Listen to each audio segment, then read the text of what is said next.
ساتھ اگر کوئی عورت کسی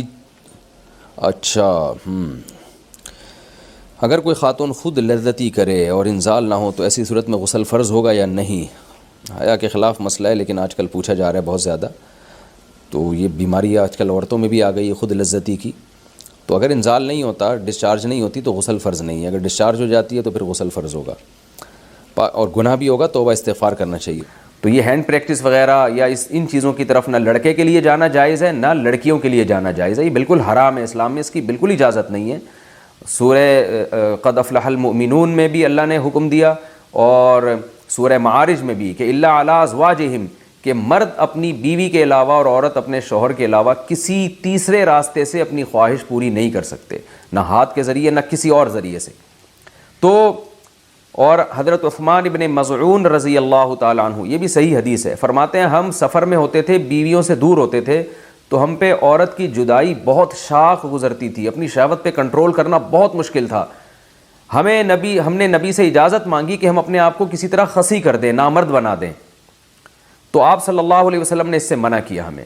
اب آپ دیکھیں حضرت عثمان ابن مظعون اتنی شدید کنڈیشن میں کہ اپنے آپ کو نامرد کرنے کے لیے وہ تیار ہو گئے تھے. فرمایا، حدیث کے الفاظ ہیں لو اجازنا لاختصینا، اگر نبی ہمیں پرمیشن دے دیتے تو ہم اپنے آپ کو نامرد کر دیتے، یعنی ہمیشہ کے لیے نامرد ہو جاتے. تو اس قربانی کے لیے بھی حضرت عثمان ابن مظعون تیار تھے کہ اتنا خطرہ تھا ان کو. لیکن نہ انہوں نے نبی سے پوچھا کہ کیا میں ہاتھ سے اپنی خواہش پوری کر سکتا ہوں، نہ نبی نے ان کو بتایا کہ تم یعنی ہاتھ کے ذریعے مجبوری میں اپنی خواہش پوری کر لیا کرو. نہ نہ نہ نہ نبی نے ان کو بھی حکم دیا ایسے موقع پہ تزوجوا الودود الولود فانی مباہی بکم الامم، محبت کرنے والی عورت سے اور اولاد جننے والی عورت سے نکاح کرو، میں تمہاری کثرت پہ قیامت کے دن فخر کروں گا.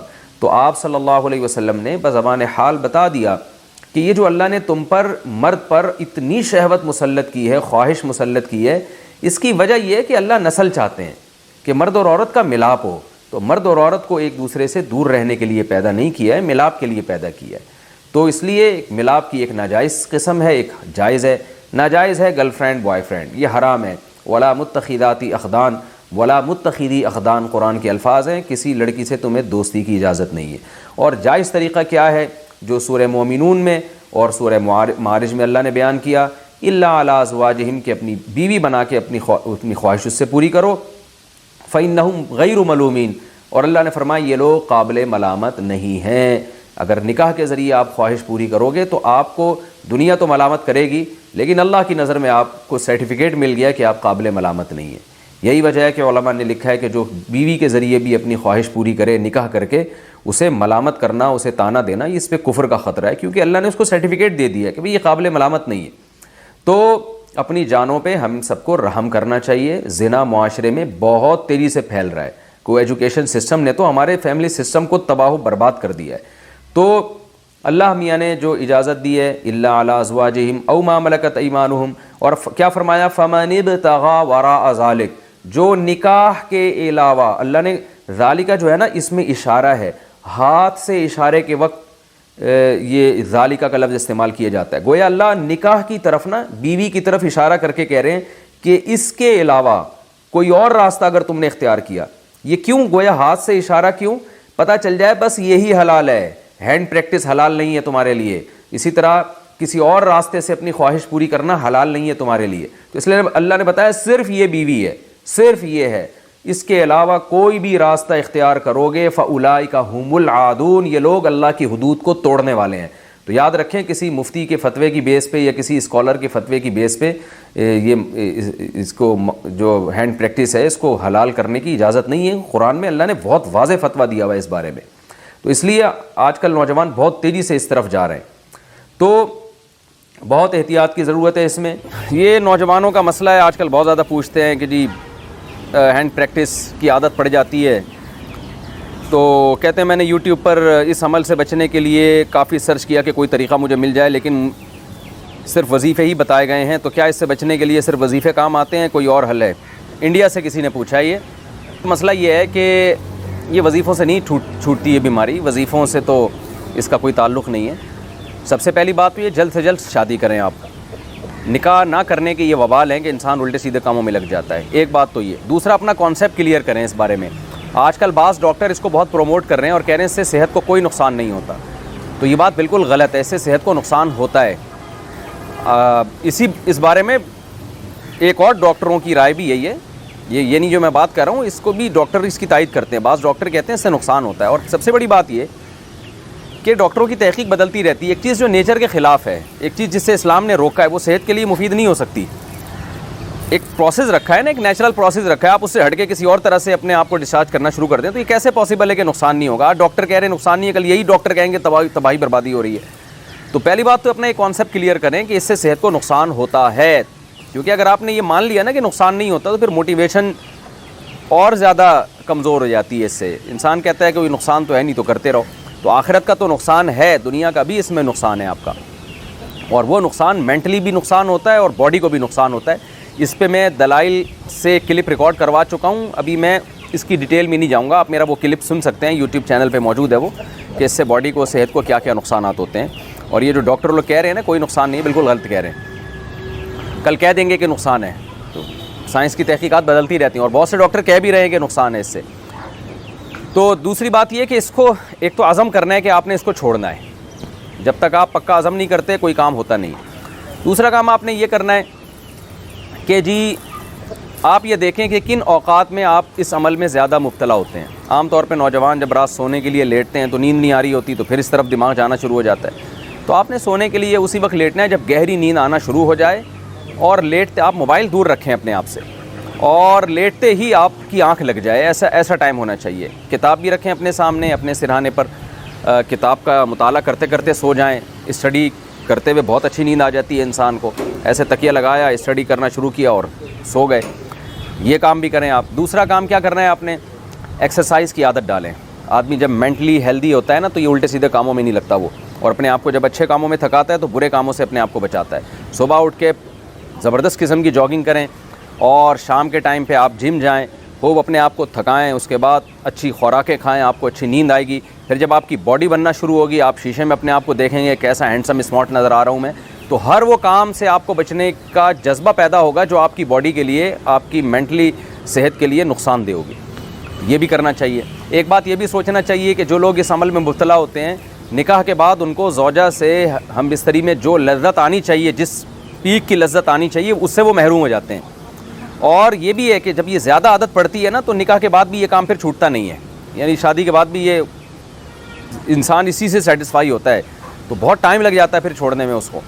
تو اور ایک اہم کام یہ بھی کرنا ہے کہ یہ جو ہینڈ پریکٹس کی عادت پڑتی ہے لڑکوں کو، بدنظری کی وجہ سے پڑتی ہے۔ آپ نے فوج فلمیں دیکھی، لڑکیوں کو دیکھ رہے ہیں ادھر ادھر، آپ غلط چیزوں کو دیکھ رہے ہیں، ظاہر شہوت بھڑکتی ہے، پھر اسے انسان جب تک پورا نہ کرے تو سیٹسفائی نہیں ہوتا۔ تو یہ سارے اس کے نقصانات ہیں۔ یہ سب کام جب آپ کریں گے، یہ سب جو سوچنے کا کام ہے وہ سوچیں گے، اور جو کرنے کا کام ہے آپ وہ کریں گے۔ ٹائم پہ سونا، ٹائم پہ اٹھنا، جاگنگ کرنا، جم جانا، پھر مفید کاموں میں اپنے آپ کو خرچ کرنا، اسٹڈی، مطالعہ، کوئی نئی زبان سیکھنا شروع کر دیں۔ تو جب آپ اپنے آپ کو بزی رکھیں گے، اور سب سے پہلے شادی کی جلد سے جلد فکر کرنی ہے آپ نے۔ اچھا، بعض حکیم لوگ ڈرا دیتے ہیں کہ جی آپ تو یہ کرتے ہیں تو آپ تو شادی کے قابل ہی نہیں ہو۔ بھائی آپ کو تو زیادہ ضرورت ہے شادی کی، آپ کی برائی چھوٹے گی نہیں جب تک آپ شادی نہیں کر لیتے، یعنی صحیح پورا ویش اس برائی سے بچنے کا تو جو صحیح پراپر طریقہ ہے وہ تو یہی ہے۔ تو یہ سارے راستے آپ اختیار کریں، پھر بھی اگر گناہ ہو جاتا ہے تو اللہ تعالیٰ سے توبہ استغفار کریں۔ اور ایک اہم بات یہ کہ اپنے اوپر کوئی جرمانہ بھی رکھیں۔ یہ جتنے میں نے پوائنٹ بتائے نا، آپ ایک کاپی میں لکھ لیں سارے کے سارے، تو ایک جرمانہ بھی رکھیں، یا روزہ رکھ لیا کریں کہ بھائی میرے سے جب یہ گناہ ہوگا میں کل ایک روزہ رکھوں گا اس کے بعد، یا میں اتنے پیسے صدقہ کروں گا، تو سزا بھی دیں اپنے آپ کو۔ اس طرح انشاءاللہ آہستہ آہستہ یہ گناہ چھوٹ جائے گا۔ اور اس کے ساتھ صبح و شام ذکر اللہ، کوئی وظیفہ نہیں، جو لا الہ الا اللہ کی تسبیح ہے وہ اس کی بھی پابندی کریں، اور اہل اللہ کے بیانات بھی سنا کریں۔ انسان میں جب اللہ کا خوف ہوتا ہے تو گناہ سے بچنا اس کے لیے آسان ہوتا ہے۔ باقی یہ خوب سمجھ لیں، اس کا تعلق وظیفوں سے نہیں ہے، یہ ایک باڈی کی ریکوائرمنٹ ہوتی ہے۔ جب حلال نہیں ملتا تو پھر گند میں منہ مارتا ہے ہر آدمی۔ اچھا بھائی، کہتے ہیں کہ کیا مجزنی کا گناہ ماں باپ کو بھی ملتا ہے؟ کیا مجزنی سے صرف بچوں کو گناہ ملتا ہے، ان کے والدین بھی اس گناہ میں شامل ہوتے ہیں؟ اگر بچہ کما رہا ہے، اس کو رشتہ مل رہا ہے، اور پھر بھی ماں باپ اس کو شادی نہیں کرنے دیتے، پھر اگر وہ بچہ کسی بھی گناہ میں مبتلا ہوگا تو ماں باپ بھی برابر کے مجرم ہوں گے۔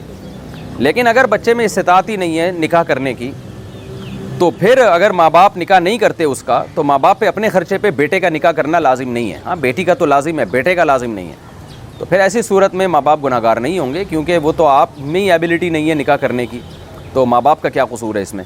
تو لیکن اگر آپ میں قابلیت ہے اور آپ کو رشتہ مل رہا ہے، اس کے باوجود بھی ماں باپ رکاوٹ بن رہے ہیں کہ نہیں جی جب تک اتنی سیلری نہیں ہو جاتی، اتنا نہیں کما لیتے، ہم نہیں کریں گے، پھر ماں باپ بھی مجرم ہوں گے۔ پھر اولاد سے اگر کوئی گناہ ہوتا ہے تو یہ بات لکھی ہوئی ہے اور شریعت کے اصول کے مطابق بھی ہے کہ پھر جو ہے اگر اولاد کوئی گناہ کرتی ہے تو اولاد بھی گناہ گار ہوگی اور اس میں ماں باپ بھی ان کے ساتھ شریک ہوں گے۔ جی اگر پیشاب کے قطرے کا خوف ہو تو احرام میں لنگوٹ یا ڈائپر باندھ سکتے ہیں؟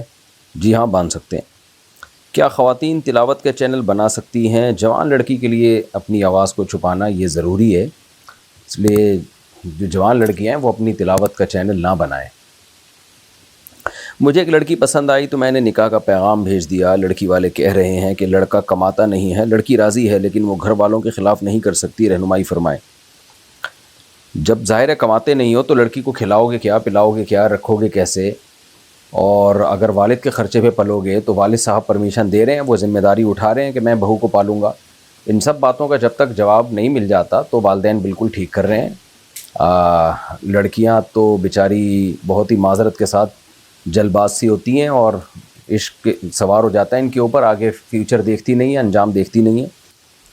تو اس لیے لڑکی کو چاہیے گھر والوں کی بات مانیں جب تک آپ ان سوالوں کا جواب نہیں دے دیتے۔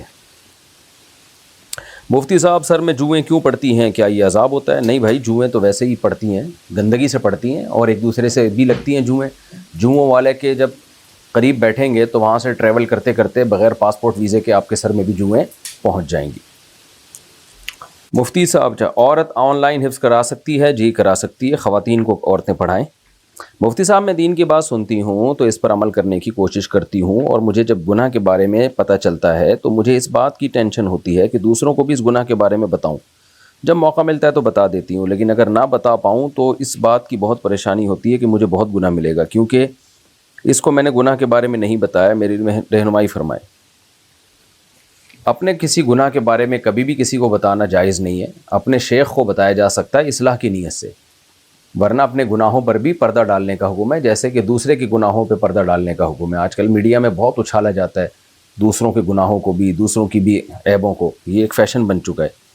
باقی آپ اگر تبلیغ کرتی ہیں خواتین میں کسی گناہ کا پتہ چلے کہ یہ ناجائز ہے تو اس کو تو بتانا لازم ہے، تو خواتین کو بتا دیا کریں کہ یہ ناجائز ہے، یہ کام ہمیں نہیں کرنا چاہیے۔ میں نے کرپٹو کا کام شروع کیا، بعد میں پتہ چلا کہ یہ صحیح نہیں ہے، کسی نے کہا کرپٹو سے کمائی گئی دولت صدقہ کر دیں، تو کیا میں صدقہ خود رکھ سکتا ہوں جبکہ میں صدقے کا مستحق ہوں، یا اپنی بیوی کو دے سکتا ہوں؟ خود رکھ لیں اور آئندہ کے لیے اجتناب کریں، کیونکہ کرپٹو کی کمائی کے مشکوک کمائی ہے، تو اب جب کما لیا تو کما لیا، اب اس کو صدقہ کرنا واجب نہیں ہے، تو آئندہ بس چھوڑ دیں، آئندہ ایوائڈ کریں، اس سے احتیاط کریں۔ محمد شہزاد شکر گڑھ پنجاب پاکستان سے، میں نے 8 سے 11 سال پہلے نادانی میں یوٹیوب چینل بنایا تھا اور اس پر گانے شیئر کیے تھے۔ اس وقت چینل کے بارے میں کچھ نہیں پتا تھا، اب اچانک یوٹیوب چلاتے ہوئے میرا چینل سامنے آیا تو اس پر ایک گانے کے لاکھوں ویوز تھے۔ میں نے لاکھ کوشش کی چینل آن کرنے کی تاکہ ویڈیو ڈیلیٹ کر سکوں، مگر اب آئی ڈی پاسورڈ سب بھول چکا ہوں۔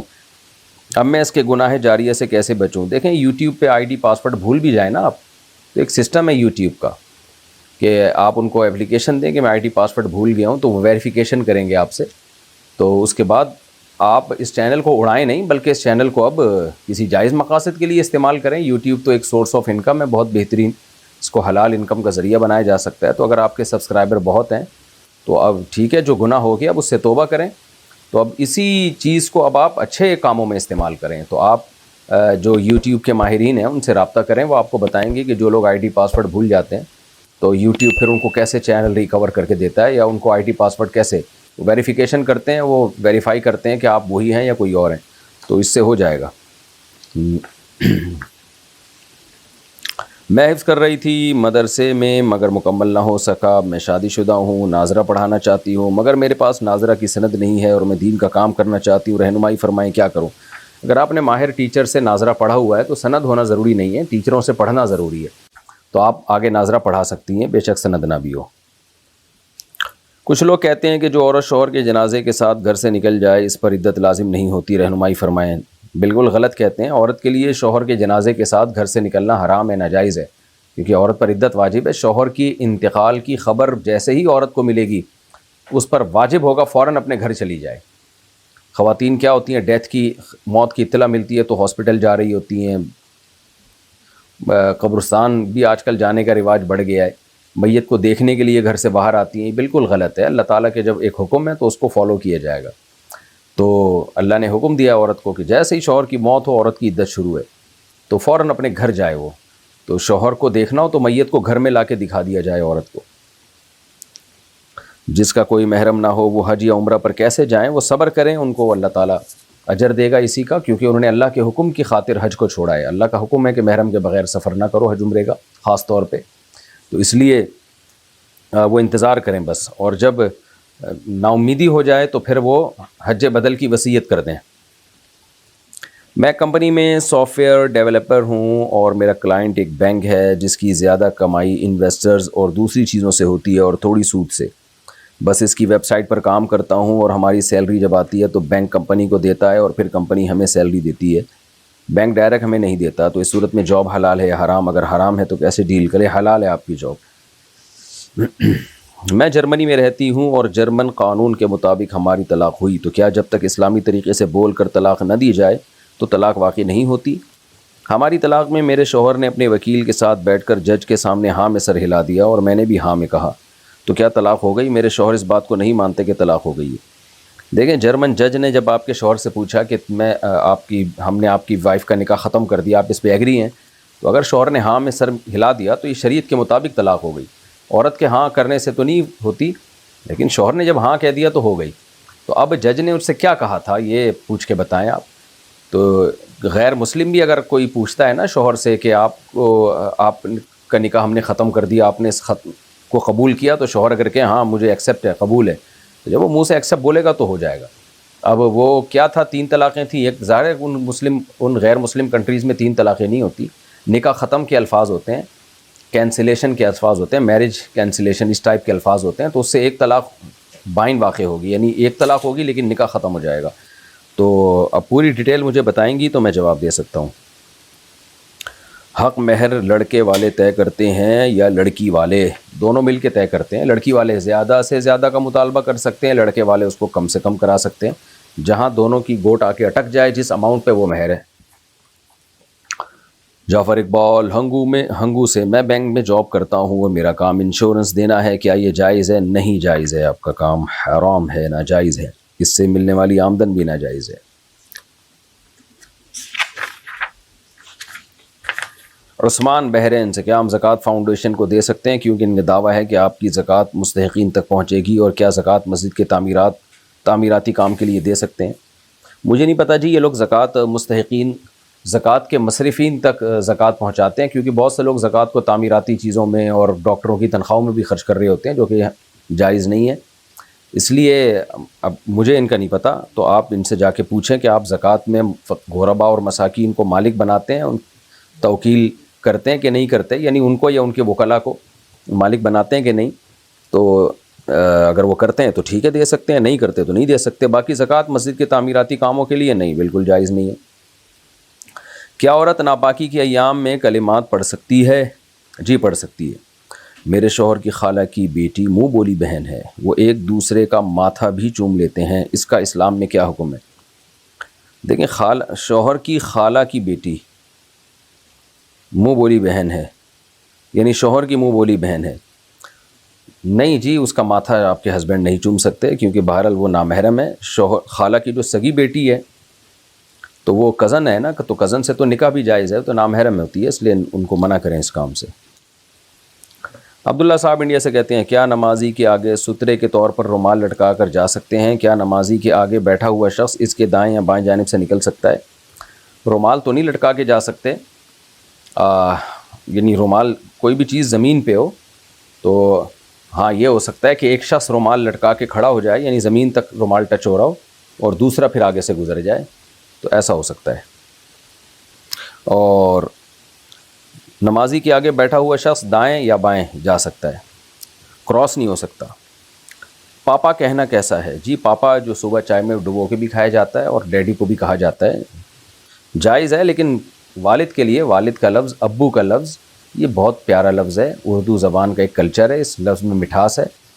تو ہم لوگ بہت سی چیزیں انگریزوں سے لی ہیں ہم لوگوں نے، وہ ہمارے کلچر کا حصہ بن گئے ہیں. Dad how are you, what are you doing, اس طرح کے.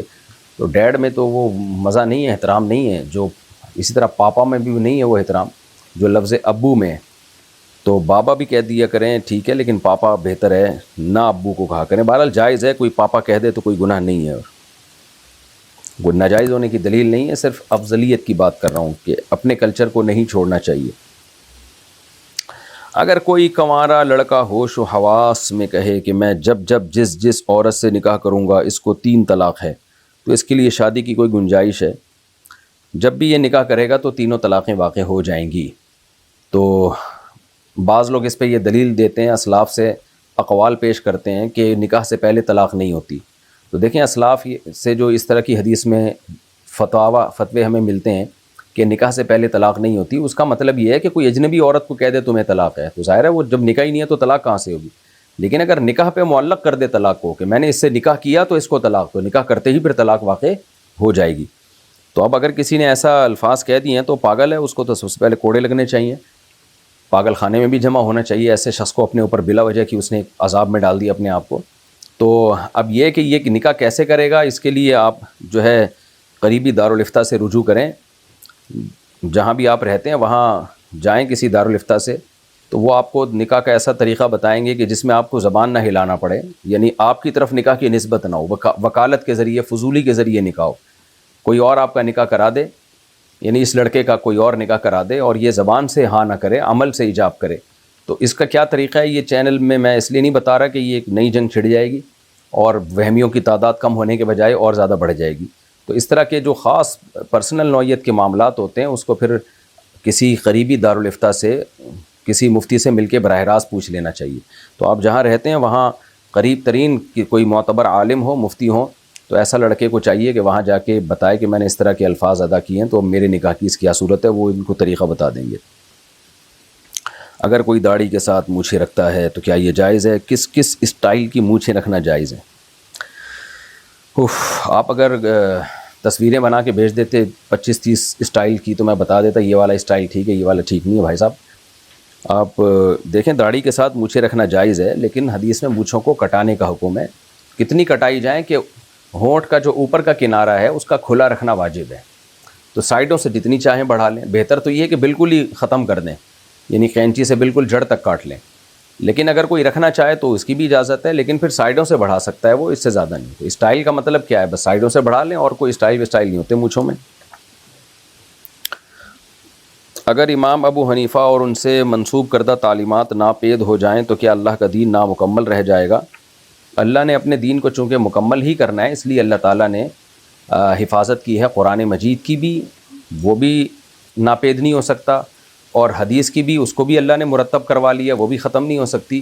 اور قرآن و حدیث سے جو فقہا نے صدیوں پہلے مسائل نکالے ان کو بھی اللہ نے مرتب کروا لیا فقہا کے ذریعے، لہذا وہ بھی ختم نہیں ہو سکتے. تو یہ بالکل ایسے ہی سوال ہے کہ جیسے کوئی کہ حضرت عثمان نے جو مصحف تیار کروایا تھا اگر وہ ضائع ہو جائے تو کیا اللہ کا کلام ضائع ہو جائے گا؟ تو بھائی ضائع، حضرت عثمان کا مصحف ضائع ہوگا ہی نہیں، لہذا اللہ کا کلام بھی ضائع نہیں ہوگا، کیونکہ اب تو اللہ کا کلام منحصر ہو گیا حضرت عثمان کے مصحف میں. تو اسی طرح حدیثیں اب ان کتابوں میں محصور ہو گئی ہیں، تو یہ کتابیں ضائع نہیں ہو سکتی. تو اسی طرح قرآن و حدیث سے جو مسائل فقہا نے نکالے ہیں وہ بھی اب کتابوں میں مدون ہو چکے ہیں، وہ بھی اب ضائع نہیں ہو سکتی، کیونکہ وہ ضائع ہوئی تو واقعی اسلام ضائع ہو جائے گا. وہ کیسے ضائع ہوگا؟ اس طرح کہ پھر ہر آدمی قرآن و حدیث سے اپنی مطلب کے مسئلے نکالے گا، جیسے کہ آج کل کے اسکالر نکال رہے ہیں. تو عام لوگ اتنے بوکھلا جائیں گے نا، وہ کہیں گے یہ کچھ اور کہتا ہے، وہ کچھ اور کہتا ہے، اس کا قرآن حدیث کچھ اور ہے، تو بے لگام ہو جائے گی امت. تو اس لیے اللہ تعالیٰ نے اسلام کی حفاظت کے لیے فقہائے کرام کو پیدا کیا. انہوں نے کیا کیا؟ قرآن و حدیث میں ڈیپتھ میں جا کے مسائل نکال کے مرتب کر دیے، اور پھر امت کو اللہ نے اس پہ جمع بھی کر دیا. تو جس چیز پہ امت جمع ہو جائے وہ چیز کبھی بھی ضائع نہیں ہو سکتی. ہاں قرب قیامت میں ضائع ہوگی، جب ظاہر ہے سب کافر ہو جائیں گے تو پھر تو اسلام رہے گا ہی نہیں، اسی وجہ سے تو قیامت آئے گی. اگر کوئی شوہر بیوی سے کہتا ہے کہ اب یہ رشتہ ختم، اب یہ رشتہ قائم نہیں رکھنا، اور بیوی کہتی ہے مجھے طلاق دو، تو کیا ان الفاظ سے طلاق ہو جائے گی؟ نہیں، ان الفاظ سے طلاق نہیں ہوگی جب تک شوہر کی نیت نہ ہو. البتہ بیوی اگر شوہر سے طلاق کا پہلے مطالبہ کرے کہ تم مجھے طلاق دو، شوہر اس سوال کے جواب میں کہے کہ ٹھیک ہے میرا تمہارا رشتہ ختم، تو پھر اس میں جو ہے کیونکہ یہ طلاق ہی کے جواب میں ہے تو پھر اس کے طلاق ہی سمجھی جائے گی اور ایک طلاق بائن۔ نارملی اگر شوہر کہہ دے میرا تمہارا رشتہ ختم تو اس کے بعد عورت کہہ رہی ہے کہ مجھے طلاق دو، تو پھر اس میں شوہر کی نیت پوچھی جائے گی۔ اگر اس کی طلاق کی نیت نہیں ہے تو طلاق واقع نہیں ہوگی۔ ای ایم آئی پر گاڑی خریدنا ناجائز ہے یا نہیں؟ مجھے ای ایم آئی کا نہیں پتہ، میں ذرا تحقیق کر کے بتاؤں گا۔ عورت کا زور سے تلاوت کرنا کیسا ہے؟ جائز ہے اگر کوئی نامحرم نہ ہو، لیکن بہتر یہی ہے کہ آہستہ تلاوت کرے۔ عیدہ خان انڈیا سے، کیا ظالم کی مدد کرنا حرام ہے؟ اگر کوئی عالم کہتا ہے میں فلاں ظالم شخص کو ناراض نہیں کر سکتا تو کیا وہ گنہگار ہوگا؟ دیکھیں ظالم شخص سے ان کے کیا تعلقات ہیں، کس چیز میں ناراض کر رہا ہے، یہ ہمیں کیا پتہ، تو ایسے مبہم سوالات کا میں کیسے جواب دے سکتا ہوں؟ تو ظالم شخص کو کس چیز میں ناراض کرنا اور کس چیز میں راضی کرنا، بعض لوگ ظالم ہوتے ہیں لیکن آپ کے معاملے میں وہ ٹھیک ہوتے ہیں تو آپ ان کو راضی کر کے چلتے ہو کیونکہ آپ کے ساتھ کوئی مسئلہ نہیں ہوتا ان کا، باقی ظلم سے ان کو روکنا چاہیے۔ تو یہ مبہم سوال ہے، مجھے سمجھ میں نہیں آیا۔ جہانگیر ندف انڈیا سے، میری بیوی 2 سال سے مجھ سے الگ رہ رہی ہے اپنے ماں باپ کے گھر اور واپس آنے کے لیے تیار نہیں ہے، ہماری بات بھی نہیں ہوتی اور کورٹ میں کیس بھی چل رہا ہے، ایسی صورت میں مجھے کیا کرنا چاہیے؟ میں کیا مشورہ دوں بھائی؟ مشورے دینا بڑا مشکل ہوتا ہے، آپ اس کو منا کے لے آئیں، یہی کرنا چاہیے آپ کو۔ اللہ تعالیٰ چاہتے ہیں کہ میاں بیوی اکٹھے رہیں، 2 سال سے الگ نہ رہیں، تو آپ ان کو لے آئیں کسی طرح منا کے محبت سے، تو امید یہ ہے کہ مان جائیں گی۔ باقی آپ کو اللہ نے حق دیا، چھوڑنا چاہیں تو چھوڑ سکتے ہیں۔ محمد صادق انڈیا سے، میرا رشتہ ہو گیا ہے اور ہم دونوں ایک دوسرے سے بہت زیادہ محبت کرتے ہیں، لیکن جب سے ہمارا رشتہ ہوا ہے ہمارے رشتہ دار اور خالو رشتہ ختم کرانا چاہتے ہیں اور رشتے کو 2 سال ہو چکے ہیں، ہم کیا کریں؟ جب رشتہ ہو چکا ہے تو خالو کی ایسی کی تیسی، جب ختم کرانا ہو گیا ہے تو بس ہو گیا ہے۔ اب منگنی ہوئی ہوگی یا نکاح ہوا ہوگا، منگنی ہوئی ہے تو بھی اس کو پورا کریں، فوراً نکاح کر لیں پھر، اور اگر نکاح ہوا ہے تو پھر تو وہ آپ کی بیوی ہے، اس کو لے آئیں اپنے گھر۔ منگنیاں غیر شرعی رسم ہے، اس لیے ڈائریکٹ نکاح ہونا چاہیے، آپ اس کو لے آئیں جا کے۔ آدمیوں میں تپڑ ختم ہو گیا اصل میں، جس کی وجہ سے مسائل ہوتے ہیں۔ جب آپ کا نکاح ہو گیا، آپ کی بیوی، آپ بولو ایسے کی تیسی، جس نے جو اکھاڑنا ہے اکھاڑ لے، ایسی کی تیسی، تو اس طرح سے اسٹائل سے بات ہوتی ہے۔ یہ زمانہ وہ نہیں ہے کہ آپ کائنڈلی بھیج رہے ہیں کہ نہیں بھیج رہے، تو پھر کوئی نہیں بھیجے گا۔ دبئی سے کسی نے پوچھا ہے، پلاٹ کی فائل کھولنے کے لیے جو پیمنٹ کی جاتی ہے جس میں زمین آپ کے نام نہیں ہوتی، کیا اس پر زکوٰۃ ہوگی سال گزرنے کے بعد؟ اگر وہ زمین آپ نے خریدی تھی بیچنے کی نیت سے اور اس زمین پر آپ کا کنٹرول ہو گیا ہے، کنٹرول کا مطلب آپ اسے بیچنا چاہیں تو بیچ سکتے ہیں، تو پھر اس پر آپ پر زکوٰۃ واجب ہے، اور اگر اس کنڈیشن میں زمین نہیں آئی ہے تو پھر آپ پر زکوٰۃ واجب نہیں ہے۔ لیکن فائل کھولنے کے لیے جو پیمنٹ کی جاتی ہے نا، اس میں تو بہت ہی ابتدائی مرحلے میں جو پیمنٹ کی جاتی ہے اس میں تو پلاٹ کی نہ لوکیشن پتہ ہوتی ہے نہ کوئی کنٹرول ہوتا ہے اس کے اوپر، تو اگر کوئی کنٹرول ہی نہیں ہے تو پھر اس پر زکوٰۃ واجب نہیں ہے، اور زمین کی لوکیشن بھی نہیں پتہ، بس ایک فائل ہی ہے ابھی، اور وہ فائل ایک حق ہوتی ہے۔ حق کا مطلب یہ ہے کہ آپ کو جب پلاٹنگ ہوگی اور جب زمین ہوگی تو آپ کو جو ہے وہ زمین آپ کو دے دی جائے گی۔ تو شروع میں تو وہ قرضہ لے رہا ہوتا ہے لوگوں سے، جو بھی تاجر ہے نا، جو بلڈر ہے، جو پلاٹنگ کر کے بعد میں زمینیں دے گا آپ کو، تو وہ صرف آپ سے کلیکشن کر کے جگہ خرید رہا ہوتا ہے، ایک پلاٹ لے لیتا ہے وہ، اور اس میں ابھی کچھ بھی نہیں ہوتا۔ تو خلاصہ یہی ہے کہ اگر وہ پلاٹ آپ کے کنٹرول میں ہے اور آپ اس کو بیچ کے پیسے کما سکتے ہیں تو پھر اس پر زکوٰۃ لازم ہے، اور اگر پلاٹ کا سرے سے وجود ہی نہیں ہے، ابھی صرف پیسے کلیکٹ کیے ہیں، فائلیں ہی چل رہی ہیں، تو پھر اس پر زکوٰۃ لازم نہیں ہے۔ ہماری بہت سی جاننے والیاں بغیر محرم کے حج اور عمرے پر جاتی ہیں، تو کیا ان کا حج عمرہ قبول ہوگا؟ حج تو ہو جائے گا لیکن گناہ ملے گا، بے برکتی ہوگی۔ ایسے حج کا کیا فائدہ جس میں اللہ کو ناراض کر کے جائیں؟ یہ ایسا ہی ہے جیسے کسی نے آپ کی دعوت کی اور آپ اسی کے پیسے چوری کر کے جو ہے وہ اس کی دعوت میں پہنچ گئے، اسی سے کرایہ نکالا، تو اس کو غصہ تو آئے گا، ایسے وہ کہے گا ایسے میں دعوت پہ نہ ہی آتے تو زیادہ اچھا تھا۔ تو حج عمرہ تو شرعی لحاظ سے ہو جائے گا، حج فرض حج بھی ادا ہو جائے گا، لیکن گناہ ہوگا اور بے برکتی ہوگی۔ اسد الرحمن صاحب چترال سے، کیا انسانی اعضاء کی پیوند کاری جائز ہے؟ بہت ڈیٹیل میں یہ تفصیل ہے۔ دیکھیں، ایک تو ڈونیٹ کرنا جائز نہیں ہے، جو مرتے ہوئے لوگ آنکھیں فلاں کو دے دینا، فلاں کو دے دینا، یہ ٹھیک نہیں ہے۔ ہر انسان اپنے ان تمام اعضاء کے ساتھ ہی دفن ہوگا قبر میں جو اللہ نے اس کو دی۔ البتہ اس کی اجازت ہے کہ کسی شخص کی جو ہے وہ زندگی کسی عضو پر موقوف ہو تو عین اسی وقت میں کسی میت کا عضو اس کو لگایا جا سکتا ہے جس پر آپ کی زندگی موقوف ہے.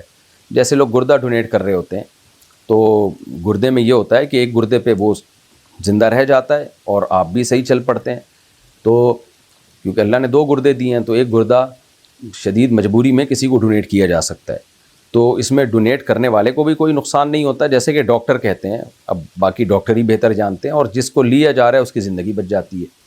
تو ایسا کوئی ہونا جس سے زندگی موقوف ہو تو بوقت ضرورت بقدر ضرورت کیا جا سکتا ہے. لیکن آج کل تو یہ ایک بزنس بنتا چلا جا رہا ہے کہ گردے بیچے جا رہے ہیں, پہلے سے اسٹور کیے جا رہے ہیں. یہ عمل ٹھیک نہیں ہے, جائز نہیں ہے. ہانیہ صاحبہ پشاور سے, تہجد کی نماز میں سورہ اخلاص کے بجائے کون سی صورت پڑھنی چاہیے؟ میں الحمدللہ 8 رکعت تہجد پڑھتی ہوں, بتائیے کون کون سی صورتیں پڑھا کروں؟ کوئی بھی صورتیں پڑھ سکتی ہیں آپ, الم ترا سے لے کے جو بھی آپ کو قرآن کا حصہ یاد ہو. فقرؤوا ما تیسر منہ, اللہ تعالیٰ فرماتے ہیں جہاں سے بھی تم پڑھ سکتے ہو پڑھو, جو تمہیں میسر ہو قرآن کا وہ حصہ پڑھ لیا کریں آپ. اللہ تعالیٰ آپ کو اور پابندی عطا فرمائے تہجد پہ. اگر کوئی شخص 10 رکعت پڑھے تہجد میں اور ہر سجدے میں سجدے کی دعا پڑھے تو کیا یہ صحیح ہے, اور کیا سجدہ میں مسنون دعا پڑھ سکتے ہیں؟ جی بالکل پڑھ سکتے ہیں, لیکن سجدے میں پہلے کم از کم 3 دفعہ سبحان ربی الاعلیٰ ضرور پڑھ لینا چاہیے. اس کے بعد پھر جو دعا چاہے پڑھیں آپ سجدے میں, لیکن عربی میں ہو, اور جو مسنون دعائیں ہیں وہ ہونی چاہیے. غیر مسلم کی گوشت کی دکان سے گوشت لینا کیسا ہے؟ اگر آپ کو 100% یقین ہے کہ اس نے وہیں سے گوشت خریدا ہے جہاں سے سارے مسلمان قصائی گوشت خریدتے ہیں, اور جہاں حلال سلاٹر ہے, جہاں سے حلال ذبیحہ ہوتا ہے, تو پھر تو غیر مسلم سے آپ خرید سکتے ہیں. پاکستان میں تو ایسا ہی ہوتا ہے کہ جو مذبح خانے ہیں وہ تو مسلمان ہی اس میں ذبح کر رہے ہوتے ہیں, پھر اس سے غیر مسلم قصائی بھی گوشت خریدتے ہیں, مسلمان قصائی بھی, پھر آگے یہ سب بیچتے ہیں, تو وہ جائز ہے. تو مسئلہ یہ نہیں ہے کہ غیر مسلم سے گوشت خریدنے کا, مسئلہ یہ ہے کہ غیر مسلم کا جو ذبیحہ ہے وہ حلال نہیں ہے, تو اس میں لوکیشن کے لحاظ سے فرق پڑے گا. تو یہاں کراچی میں تو اگر کوئی غیر مسلم بھی گوشت بیچ رہا ہے تو خریدتا تو وہ وہیں سے ہے, حلال سلاٹر سے ہی خرید رہا ہوتا ہے. لیکن اگر آپ اس سے پہلے ایک دفعہ پوچھ لیں وہ خود ذبح کرتا ہے تو پھر جائز نہیں ہے, اور صرف اس کی زبان پہ اعتماد نہ کریں, اور بھی لوگوں سے تھوڑا سا تحقیق کر لیں. اگر عورت نے شوہر کو 3 دفعہ طلاق کہہ دیا تو کیا طلاق ہو جائے گی؟ عورت 100,000 دفعہ بھی کہہ دے تو طلاق واقع نہیں ہوتی. مفتی صاحب, نماز میں عورتیں سینے پر جبکہ مرد ناف پر ہاتھ باندھتے ہیں, اس کی کیا وجہ ہے؟ دیکھیں, مرد ناف یا ناف سے نیچے ہاتھ باندھنا یہ تواتر سے ثابت ہے. یہ عمل سینے پہ ہاتھ باندھنے پر کوئی بھی صحیح حدیث موجود نہیں ہے. تبھی 4 اماموں میں سے کسی کا بھی مذہب نہیں ہے کہ سینے پہ ہاتھ باندھا جائے. یہاں تک کہ آپ سعودی عرب میں بھی دیکھتے ہیں جو حنبلی علماء ہیں حرمین کے, وہ بھی سینے پہ ہاتھ نہیں باندھتے. تو یہ آثار ہیں صحابہ تابعین سے, یہ تواتر سے چلے آ رہے ہیں کہ ناف پہ یا ناف کے نیچے, تو یا ناف سے تھوڑا سا اوپر. تو یہاں ہمارے علم میں کوئی اس کی دلیل نہیں ہے. بہرحال ایک اختلافی مسئلہ ہے, آج کل بن چکا ہے, اب اس میں شدت ٹھیک نہیں ہے. تو باقی خواتین کو جو کہا جاتا ہے نا یوں ہاتھ باندھیں, وہ سمٹنے کی وجہ سے, کیونکہ اس پر امت کا اجماع ہے. کچھ مسائل اجماع امت سے ثابت ہوتے ہیں, ان کے لیے الگ سے حدیث نہیں چاہیے ہوتی. جیسے رکوع میں جا کے جب آپ کھڑے ہوتے ہیں تو ہاتھ چھوڑ دیتے ہیں, تو حالانکہ کسی نہ حدیث میں ہاتھ باندھنے کا ذکر ہے نہ ہاتھ چھوڑنے کا ذکر ہے, لیکن پوری امت ہاتھ چھوڑ کے ہمیشہ سے اسی طرح پڑھتی آئی ہے. اسی طرح خواتین صفا مروہ پہ چلتی ہیں, دوڑتی نہیں ہیں, تو اجماع امت سے ثابت ہے. یہ دلیل تو کوئی بھی نہیں ہے کسی کے پاس, تو اجماع امت بذات خود ایک دلیل ہے. اسی طرح عورتیں آہستہ آواز سے لبیک کہتی ہیں, تو اسی طرح اجماع امت سے یہ بات ثابت ہے کہ عورت سمٹ کے نماز پڑھے گی. یہ تواتر سے چلا آ رہا ہے یہ مسئلہ, سمٹ کے. اس پر الگ سے کوئی حدیث کا مطالبہ کرنا غلط ہے. تو جب سمٹے گی تو سمٹنے کی کیفیات میں اختلاف ہو سکتا ہے. اتنی بات تو ثابت ہے کہ سمٹ کے, تو اب علماء کو یہ لگا کہ اس طرح سے سمٹنا زیادہ ہے, جب جتنا یوں کرے گی نا اتنا زیادہ سمٹی بھی ہوگی, تو اس لیے 4 ائمہ کے نزدیک عورت سمٹے گی. اب سمٹنے کی کیفیات حدیث میں نہیں ملتی ہمیں, اور اس میں کوئی اجماع نہیں ہے, تو پھر ہر ایک نے اپنے اپنے طریقے سے اس کو بیان کیا. تو احناف کے نزدیک یہ ہے کہ سمٹنا اس میں زیادہ ہے, اور جو ہے پاؤں کو چپکایا جائے گا. تو شوافے کے نزدیک بھی ہے, اب ان کے نزدیک بھی ہے کہ جو ہے وہ ایسے ہاتھ کو قریب کر کے باندھے گی. تو اصل جو چیز جس کو فوکس کیا ہے وہ ہے سمٹنا. تو اب سمٹنے کی کیفیات وہ جو ہے جو حضرات فقہا نے اجتہاد کیا ہے وہ اجتہاد کے مطابق ہے. اگر کوئی کہتا ہے نہیں یہ اجتہاد ٹھیک نہیں ہے تو پھر آپ بتا دیں آپ کے پاس کون سی حدیث ہے کہ جی کس طرح سے سمٹے گی وہ. تو اجتہاد وہیں کیا جاتا ہے جہاں حدیث نہیں ہوتی. تو جب تک اس کے خلاف کوئی حدیث نہیں ہوگی تو اجتہاد ہی کیا جائے گا. تو تواتر سے ہمارے ہاں یہی چلا آ رہا ہے صدیوں سے، جو چلا آ رہا ہے نا فقہ کی کتابوں میں، صحابہ تابعین تبع تابعین سے. تو ظاہر ہے فقہ نے وہیں سے لے کے قلم بند کیا ہے. اس میں یہی ہے کہ عورت سینے پہ ہاتھ رکھے گی، اور اس کی بیسک وجہ ہے کہ اس میں سمٹنے کا عمل اس میں زیادہ ہے. اچھا بھائی،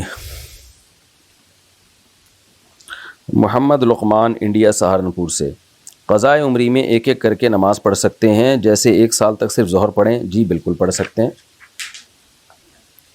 جویریہ مسرور انڈیا سے، میں ڈاکٹر بننا چاہتی ہوں اور امی کہتی ہیں کہ ڈاکٹر مت بنو کیونکہ ان کو ڈاکٹر پسند نہیں ہے، جبکہ ڈاکٹر بننا میرا سپنا ہے، تو میں کیا کروں؟ کیوں امی کو ڈاکٹر کیوں پسند نہیں ہے بھائی؟ امی سے پوچھیں کہ کیا کیا، کسی ڈاکٹر نے ان کو غلط دوا کھلا دی تھی، کیا کیا تھا؟ تو امی سے پوچھیں. بلا وجہ کوئی اور ریزن ہے روکنے کی تو ایک الگ بات ہے. یہ میڈیکل کالجز کا ماحول بعض دفعہ بہت خراب ہوتا ہے، امی اس لیے منع کر رہی ہوتی ہیں. تو اگر کوئی معقول ریزن ہے تو ٹھیک ہے، ورنہ صرف اس لیے کہ ڈاکٹروں سے امی کو نفرت ہے تو یہ کوئی معقول ریزن نہیں ہے. تو اگر اسلام میں 4 شادیاں جائز ہیں تو نبی صلی اللہ علیہ وسلم نے 11 کیوں کی؟ نبی صلی اللہ علیہ وسلم کو اللہ نے اجازت دی ہے الگ سے، خالصۃ لک من دون المؤمنین، سورہ حجاب میں ہے کہ نکاح کے حکام میں ہم نے آپ کو بہت زیادہ وسعتیں دی ہیں. اس میں حکمتیں کیا ہیں؟ اس پر کئی بار بیانات بھی ہو چکے ہیں، علماء نے کتابوں میں بھی حکمتیں لکھی ہیں. عرب میں تو ویسے بھی زیادہ شادیوں کا رواج تھا، 10 بیویاں، 11 12 بیویاں عرب رکھا کرتے تھے. تو اسلام نے آ کے اس کو محدود کیا ہے. تو نبی کو تو اجازت دی، باقی امتیوں کو حکم دیا کہ 4 سے زیادہ آپ کے لیے الاؤ نہیں ہے. تو اللہ کی مرضی ہے کہ ہمیں بھی تو اللہ نے 4 کی اجازت دی نا، 4 سے زیادہ کی اللہ نے نہیں دی، تو اللہ پر ہے اس کا مدار. تو اللہ نے اگر نبی کو زیادہ کی اجازت دے دی تو اس میں کیا اعتراض ہے؟ اس میں حکمتیں ہیں بہت ساری. شوہر کی مرضی یا اجازت کے بغیر ووٹ دینا کیسا ہے؟ اگر یہ خطرہ ہو کہ کوئی دینی جماعت جو ہے وہ، یا کوئی اچھی جماعت دینی نہ بھی ہو لیکن آپ کو غالب گمان ہے کہ ملک کے لیے اس جماعت کا جیتنا ضروری ہے، غالب گمان ہو، ہوائی وہم نہ ہو خامخواہ کا، تو آپ کے پاس صحیح نالج ہو، اس نالج کی بیس پر اگر آپ کو غالب گمان ہے کہ بھائی اس جماعت کا جیتنا ضروری ہے اور ملک کے لیے اس کا جیتنا خیر خواہ ہے، یہ نہیں جیتی تو ملک تباہی کے دہانے پر جا سکتا ہے، اور تو پھر ایسی صورت میں عورت کو لازمی ووٹ دینا چاہیے، کیونکہ بعض دفعہ ایک ووٹ کی کمی سے بھی جماعتیں ہار جاتی ہیں. لیکن اگر ایسا نہیں ہے، کچھ مبہم معاملہ ہے، تو پھر عورت کو شوہر کی اطاعت کرنی چاہیے. کیا حاملہ عورت کھلے آسمان کے نیچے کھلی چھت یا آنگن پر میں سو سکتی ہے؟ جی سو سکتی ہے، لیکن عورت کے لیے افضل یہی ہے کہ وہ کمرے میں سوئے تاکہ جس میں پردہ زیادہ سے زیادہ ہو. ابو بکر حیدرآباد سے، میرا فارما کا بزنس ہے، میں دوائیوں کی مارکیٹنگ کرتا ہوں ڈاکٹرز کے پاس جا کر، اور ان کو کمیشن بھی دیتے ہیں تاکہ وہ ہماری دوا لکھ کر دے. ہماری دوا دوسری کمپنیز کے مقابلے میں تھوڑی مہنگی ہے، اگر ہم ڈاکٹر کو کمیشن نہیں دیں گے تو ہمارا 10 سال پرانا کاروبار بند ہو جائے گا. کیا اس کی کمائی ہمارے لیے حلال ہے؟ یہ عمل جائز نہیں ہے، کیونکہ ڈاکٹر پابند ہے پیشنٹ کو وہ دوا لکھ کے دینے پر جس میں جو پیشنٹ کے لیے فائدہ مند ہو اور سستی ہو. تو صرف کمیشن کی لالچ میں ڈاکٹر جو مہنگی دوا لکھ کے دیتے ہیں، یہ عمل ہی ناجائز ہے. تو ڈاکٹر کو اس عمل کی ترغیب دینا بھی ناجائز ہے. تو آپ اپنے کام کو جائز کرنے کے لیے اتنا کر لیں کہ ڈاکٹر کے پاس جائیں، کمیشن نہ دیا کریں اس کو، بس اس کو یہ بتایا کریں یہ دوا ہے، اس کے یہ بینیفٹس ہیں، تو یہ فائدے ہیں اس کے، تو یہ آپ جو ہے پیشنٹ کو دے دیا کریں. اس کی آپ اپنی کمپنی سے تنخواہ لے سکتے ہیں. ڈاکٹر کو اس پہ آپ نے ہدیے دینا اور جو ہے رشوتیں دینا، یہ جائز عمل نہیں ہے.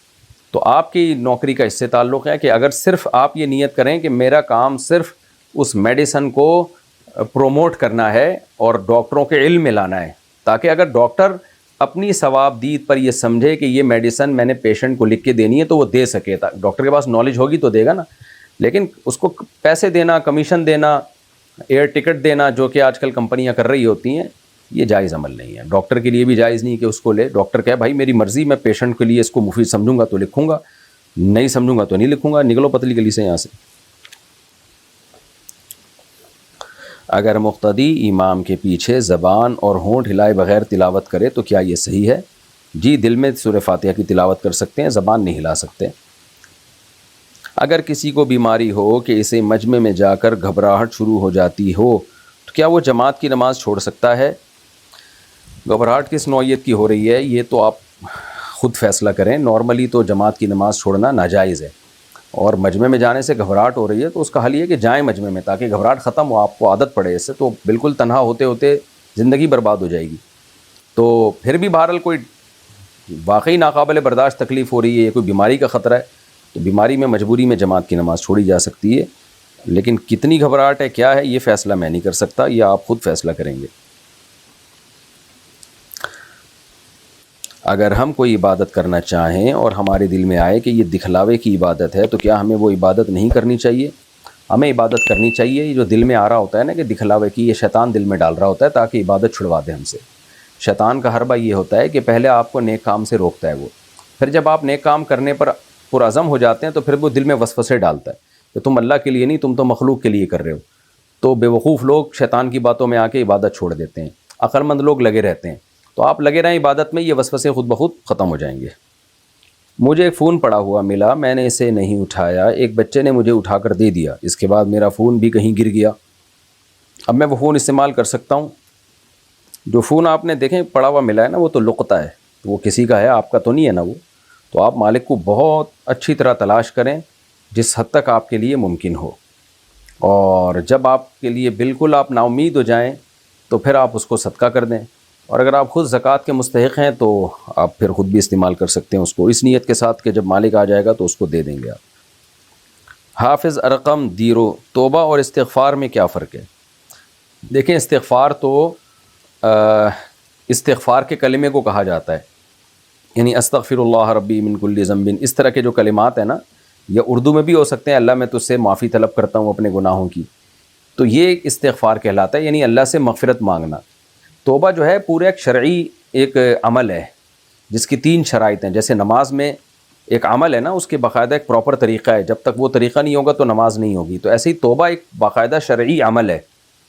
وہ عمل یہ ہے کہ آپ سے جب کوئی خدا نخواستہ گناہ ہو جائے تو آپ سب سے پہلے عزم کریں کہ میں یہ دوبارہ کبھی بھی گناہ نہیں کروں گا. 3 شرطیں ہیں توبہ میں. نمبر 1 کہ یہ عزم کریں کہ میں دوبارہ نہیں کروں گا. نمبر 2 جو کر چکے ہیں اس پہ آپ کو ندامت ہو. اور تیسری بات اس وقت اس گناہ کو چھوڑ دیں. یہ 3 شرطیں جب پائی جائیں گی تو اس عمل کو توبہ کہا جائے گا. اور استغفار معافی مانگنے کا عمل، کہ توبہ کے دوران جو اللہ سے معافی مانگی جاتی ہے نا، ایک خاص عمل ہے کہ اللہ مجھے معاف کر دے. تو معاف کرنے کے لیے کوئی بھی صیغہ استعمال کریں گے کسی بھی زبان میں تو یہ عمل استغفار کہلاتا ہے. نعتوں میں نبی یا محمد کہنا کیسا ہے؟ میں یا نبی یا محمد کہنا کیسا ہے؟ اگر نعت میں یا شعر و شاعری میں یا نبی یا محمد کہا جائے، اگر استمداد کی نیت سے نہیں کہا ہے تو پھر جائز ہے. استمداد کا مطلب بعض لوگوں کی نیت ہوتی ہے یہیں سے بیٹھے بیٹھے نبی کو پکار رہے ہیں، نبی ہماری پکار سن رہے ہیں اور ہماری حاجت روائی کریں گے، تو یہ تو شرک ہے. یہ نیت نہیں ہے تو پھر جائز ہے. شاعری میں ایسا ہوتا ہے کہ لوگ ایک دوسرے کو پکارتے ہیں. محمد سہیل انڈیا سے، اگر صبح اٹھ کر برش کیا اور پھر روزے کی نیت کر لی اور سحری بھی نہیں کی تو کیا روزہ ہو جائے گا؟ جی ہو جائے گا. نفلی روزہ ہوگا اور یا رمضان کا بھی ہو جائے گا، لیکن قضا روزے کے لیے صبح صادق سے پہلے نیت ضروری ہے. میرے شوہر بدعات و رسومات کرتے ہیں جبکہ میں بدعات سے اجتناب کرتی ہوں. ہماری ہر محرم اور شب برات پر لڑائی ہوتی ہے شربت اور حلوہ بنانے پر. آپ بتائیں میں کیا کروں؟ آپ لڑائی نہ کریں تو شوہر سے بولیں خود ہی حلوہ بنا لو، آپ محرم میں حلیم بھی خود ہی بنا لو. پھر بھی زبردستی کرتے ہیں تو بنا لیں آپ، ان کو گناہ ملے گا، آپ کو نہیں ملے گا انشاءاللہ. گھر میں لڑائی نہ کریں اس بات پر. عورت بیچاری مجبور ہوتی ہے شوہر کے ہاتھوں، تو اس لیے کوشش کریں کہ نہ بنائیں. زیادہ زور لگائیں تو بنا لیں، پھر ان کو کھلا دیں، خود نہ کھائیں. سلطان احمد کراچی سے، کیا داڑھی کے بال سیدھے کرنے کے لیے بال سیدھے کرنے والی مشین یا جیل لگا سکتے ہیں؟ جی لگا سکتے ہیں. محمد راجہ انڈیا سے، کیا خالہ کے بیٹے کی بیٹی سے شادی جائز ہے؟ جی جائز ہے. کیا جنات انسان پر بھی عاشق ہوتے ہیں؟ جی ہوتے ہیں، ہو سکتے ہیں، لیکن لاکھوں میں کروڑوں میں کوئی ایک آدھ واقعہ ہوتا ہے، تو اس لیے امید ہے آپ پر عاشق نہیں ہوں گے. منی کے قطرے نکلنے کے دوران جو کپڑے پہنے ہوئے ہوتے ہیں کیا وہ سب ناپاک ہو جاتے ہیں؟ جی ناپاک ہو جاتے ہیں. البتہ ایک آدھ قطرہ اگر لگا ہے تو اس کو دھونا واجب نہیں ہے. تھوڑا وہ پھیل گیا ہے نا ہتھیلی کی گہرائی کے برابر، تو پھر اس کو دھونا بہرحال لازم ہے. میری ساس کی بد زبانی کی وجہ سے میری جٹھانی ان سے الگ ہو گئی. تو میں نے اپنے شوہر سے کہا کہ اپنی امی کو اپنے گھر لے آئیں، تو وہ ہمارے گھر آ گئیں۔ میں کینسر کی مریض ہوں اور مجھے کیمو بھی لگی ہوئی ہے، میں سارے کام کرتی ہوں، مگر میرا ایک ہاتھ خراب ہو چکا ہے جس کی وجہ سے میں ان کے ہاتھ پاؤں نہیں دبا سکتی۔ تو وہ میرے شوہر دباتے تھے، مگر وہ میری بیماری کو ناٹک کہتی ہیں اور بہت زیادہ بد زبانی کرتی ہیں، جس کی وجہ سے میں نے اپنے شوہر سے کہہ دیا کہ میں بیماری کے ساتھ یہ ٹارچر اب برداشت نہیں کر سکتی۔ اب وہ گاؤں چلی گئی ہیں، لیکن میرے شوہر کو لگتا ہے کہ وہ ان کی وجہ سے جہنم میں جائیں گے، اور کہتے ہیں کہ اگر تم ایڈجسٹ کرتی تو وہ میرے ساتھ ہی رہتی۔ آپ بتائیں اگر میں غلط ہوں تو اپنی غلطی کی اصلاح کر لوں، جبکہ میں ابھی بھی بیمار ہوں اور انہوں نے مجھے پریشان کیا ہے، اور انہیں جو مجھے پریشان کیا وہ میں تفصیل سے بتا نہیں سکتی۔ جب آپ کا ہاتھ خراب ہو گیا تھا تو کیسے پاؤں دبائے جا سکتے تھے؟ ایسی صورت میں آپ کے شوہر کو آپ کو الزام دینا ٹھیک نہیں ہے۔ تو اب مجھے نہیں پتا کہ کون غلطی پر ہے اس میں۔ بہرحال بوڑھی ماں کا بڑا احترام ہے۔ اب شوہر ظاہر ہے مرد کے دل میں اقبال آ جاتا ہے کہ میری ماں اب گاؤں میں رہ رہی ہے، لیکن شوہر کو یہ بھی سمجھنا چاہیے کہ عذر کیا ہے۔ تو اگر بیوی کہہ رہی ہے بھائی میرا ہاتھ خراب ہو گیا، میں اس بڑھاپے میں ان کی خدمت نہیں کر سکتی، نہیں دبا سکتی، اور ساس میری بیماری کو ناٹک کہتی ہیں، بعض ساسیں ہوتی ہیں وہ بہو کا ایک صحیح عذر بھی ماننے کے لیے تیار نہیں ہوتی۔ آپ کو جب پتہ تھا کہ ساس بد زبان ہے اور بد زبانی کی وجہ سے جٹھانی الگ ہوئی ہیں، تو آپ کو ضرورت کیا تھی کہ آپ بیل مجھے مار؟ آپ خود مشورہ دے کے اپنی ساس کو اپنے گھر لے آئیں۔ تو یہ لانے سے پہلے آپ کو سوال پوچھنا چاہیے تھا نا۔ بہرحال میں آپ کے شوہر کو نصیحت ہی کر سکتا ہوں کہ بھائی بیوی اگر بیچاری معذور ہے اور ساس کے تانے بہت زیادہ ہو رہے تھے تو پھر بیوی پہ ظلم نہیں کرنا چاہیے، اماں کی خدمت آپ خود کریں ایسی صورت میں، یا گاؤں میں آپ چلے جائیں، کچھ دن اماں کے پاس رہیں، یا فون پہ خیریت معلوم کر لیا کریں۔ بہرحال اماں کو بھی نہیں چھوڑا جا سکتا، بیگم کو بھی نہیں، خود ہی بھگتو۔ اگر کوئی عورت صرف نہاتے وقت اوپر جوڑا باندھے اور نہانے کے بعد اس کو کھول دے تو کیا یہ جائز ہے؟ اگر وہ بہت اچھی طرح عورت نے جوڑا باندھا ہے اور اس کو کھولنا اس کے لیے مشکل ہے تو وہ جوڑے کے بالوں کے اندر پانی پہنچا دے تو یہ کافی ہے، تو پھر وہ بعد میں بھی بے شک کھول لے تو بھی غسل اس کا ہو جائے گا۔ لیکن اس کی یہ غلط چیز ہے نا کہ آپ کو صرف نہانے سے میں بالوں کو گیلا کرنے سے بچنے کے لیے آپ جوڑا باندھ رہے ہیں۔ تو جوڑا تو اس لیے شریعت نے حکم دیا عورت کو جوڑا باندھ کے غسل کرنے کی اجازت اس لیے دی کہ جوڑے کا کھولنا اور دوبارہ باندھنا بڑا مشکل ہوتا ہے۔ یہاں تو باندھنا کھولنا بہت آسان ہے عورت کے لیے، تو اس لیے بہرحال یہ ناپسندیدہ عمل ہے، اس کو چاہیے کہ ایک دفعہ پراپر نہا لے، اس کے بعد جوڑا باندھ دے۔ اگر میں 3 دن کی قضا نماز ایک ساتھ پڑھوں تو کیا وطر ہر عشاء کے ساتھ پڑھنے ہوں گے یا ایک ساتھ سارے وطر بھی پڑھ سکتے ہیں؟ جی وطر الگ سے پڑھ سکتے ہیں آپ، عشاء کے ساتھ ضروری نہیں ہے، جو قضا نمازوں کی بات کر رہا ہوں۔ تو ساری عشاء ایک دفعہ نمٹا دیں، پھر سارے وطر ایک دفعہ نمٹا دیں۔ سیف صاحب انڈیا سے، اگر پیسے گر جائیں تو کیا انہیں اٹھا کر چومنا چاہیے؟ نہیں بھائی، بس ایسے ہی رکھ لیں جیب میں۔ اگر لڑکی موبائل پر لڑکے سے کہے کہ اپنا نکاح مجھ سے کر لو اور وہ لڑکی کی طرف سے گواہوں کے سامنے قبول کر لے تو کیا نکاح ہو جائے گا؟ نہیں ہوگا۔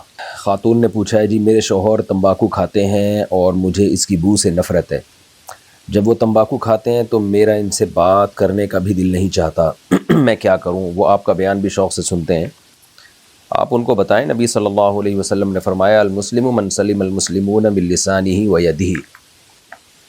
نبی نے فرمایا مسلمان وہ ہے جس کی زبان اور ہاتھ کے شر سے دوسرے مسلمان محفوظ رہیں۔ تو یہ اجنبی مسلمانوں کو تکلیف دینا جب اتنا بڑا عذاب ہے تو اپنی زوجہ کو تکلیف دینا تو اور بھی زیادہ بڑا گناہ ہے، تو قطع رحمی میں آتی ہے یہ چیز۔ اور بدبو تو ایک ایسی چیز ہے جس سے نبی صلی اللہ علیہ وسلم بہت شدید نفرت کیا کرتے تھے، تو ہمیں نبی کو فالو کرنے کا حکم ہے۔ اس سے پتہ چلا ہمیں بھی بدبو سے نفرت ہونی چاہیے۔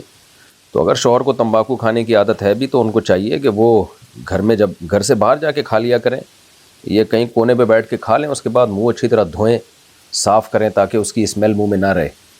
حقیقت یہی ہے کہ جن کو تمباکو سے بو سے نفرت ہے وہ بہت زیادہ تمباکو والوں سے ٹینشن میں جاتے ہیں، لیکن تمباکو والے اس چیز کا خیال نہیں کرتے۔ تو گناہ کی بات ہے، اپنی نیکیاں برباد کرنے کی بات ہے۔ مصلی پر ایک طرف موبائل رکھ کر نماز پڑھنا کیسا ہے؟ کہاں رکھیں بھائی، ایک طرف ہی پڑھ کے نماز پڑھتے ہیں، موبائل رکھ کے نماز پڑھتے ہیں، 2 طرف تو رکھ نہیں سکتے میرا خیال ہے۔ بہرحال ایک طرف رکھ لیں، نماز پڑھ لیں، کچھ نہیں ہوتا۔ شبینہ اعظمی انڈیا سے، اگر کوئی طلاق شدہ عورت شدید مجبوری کی وجہ سے عدت نہ گزار سکے تو اس کے بارے میں کیا حکم ہے؟ مجبوری لکھ کے بھیجتی تو میں بتاتا، عدت تو گزارنا بہر صورت لازم ہے۔ البتہ کوئی بہت ہی غریب عورت ہے، شوہر نے اتنی وراثت بھی نہیں چھوڑی کہ اس کے 4 مہینے 10 دن تک کھانے پینے کا کوئی انتظام ہو جائے، تو ایسی صورت میں پھر وہ طلاق یافتہ عورت کمانے کے لیے مجبوری میں نکل سکتی ہے، بغیر زینت کے نکلے، کمائے، اور جو ہے وہ دن میں کمائے، اور پھر فوراً جیسے ہی ٹائم ختم ہو فوراً واپس آ جائے، یعنی کمانے کا جو بھی اس کا ٹائم تھا وہ فوراً واپس آ جائے۔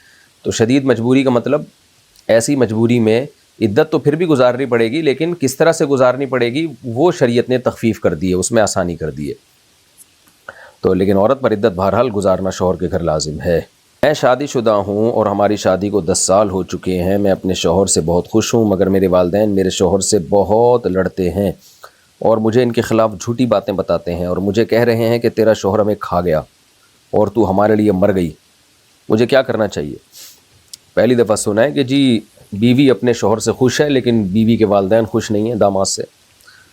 تو دیکھیں آپ کے شوہر نے کیا کیا ہے، ایسا تو نہیں ساس سسر سے پیسے لے کے کھا گئے ہوں، اگر وہ پیسے لے کے کھا گئے ہوں تو پھر ساس سسر کا داماد سے اختلاف ٹھیک ہے، بعض داماد ایسے ہوتے ہیں گھنے بن کے کھا جاتے ہیں سب کچھ، اور ساس سسر مجبور ہوتے ہیں اپنی بیٹی کی وجہ سے، سسرال والے وہ کچھ کر نہیں سکتے داماد کے خلاف، ان کو ڈر ہوتا ہے بیٹی کو نہ چھوڑ دے، تو اس طرح سے بعض دفعہ مسائل ہوتے ہیں۔ لیکن ساس سسر کو چاہیے تھا پیسے ہی نہ دیتے داماد کو، اگر پیسوں کا پھڈا چل رہا ہے۔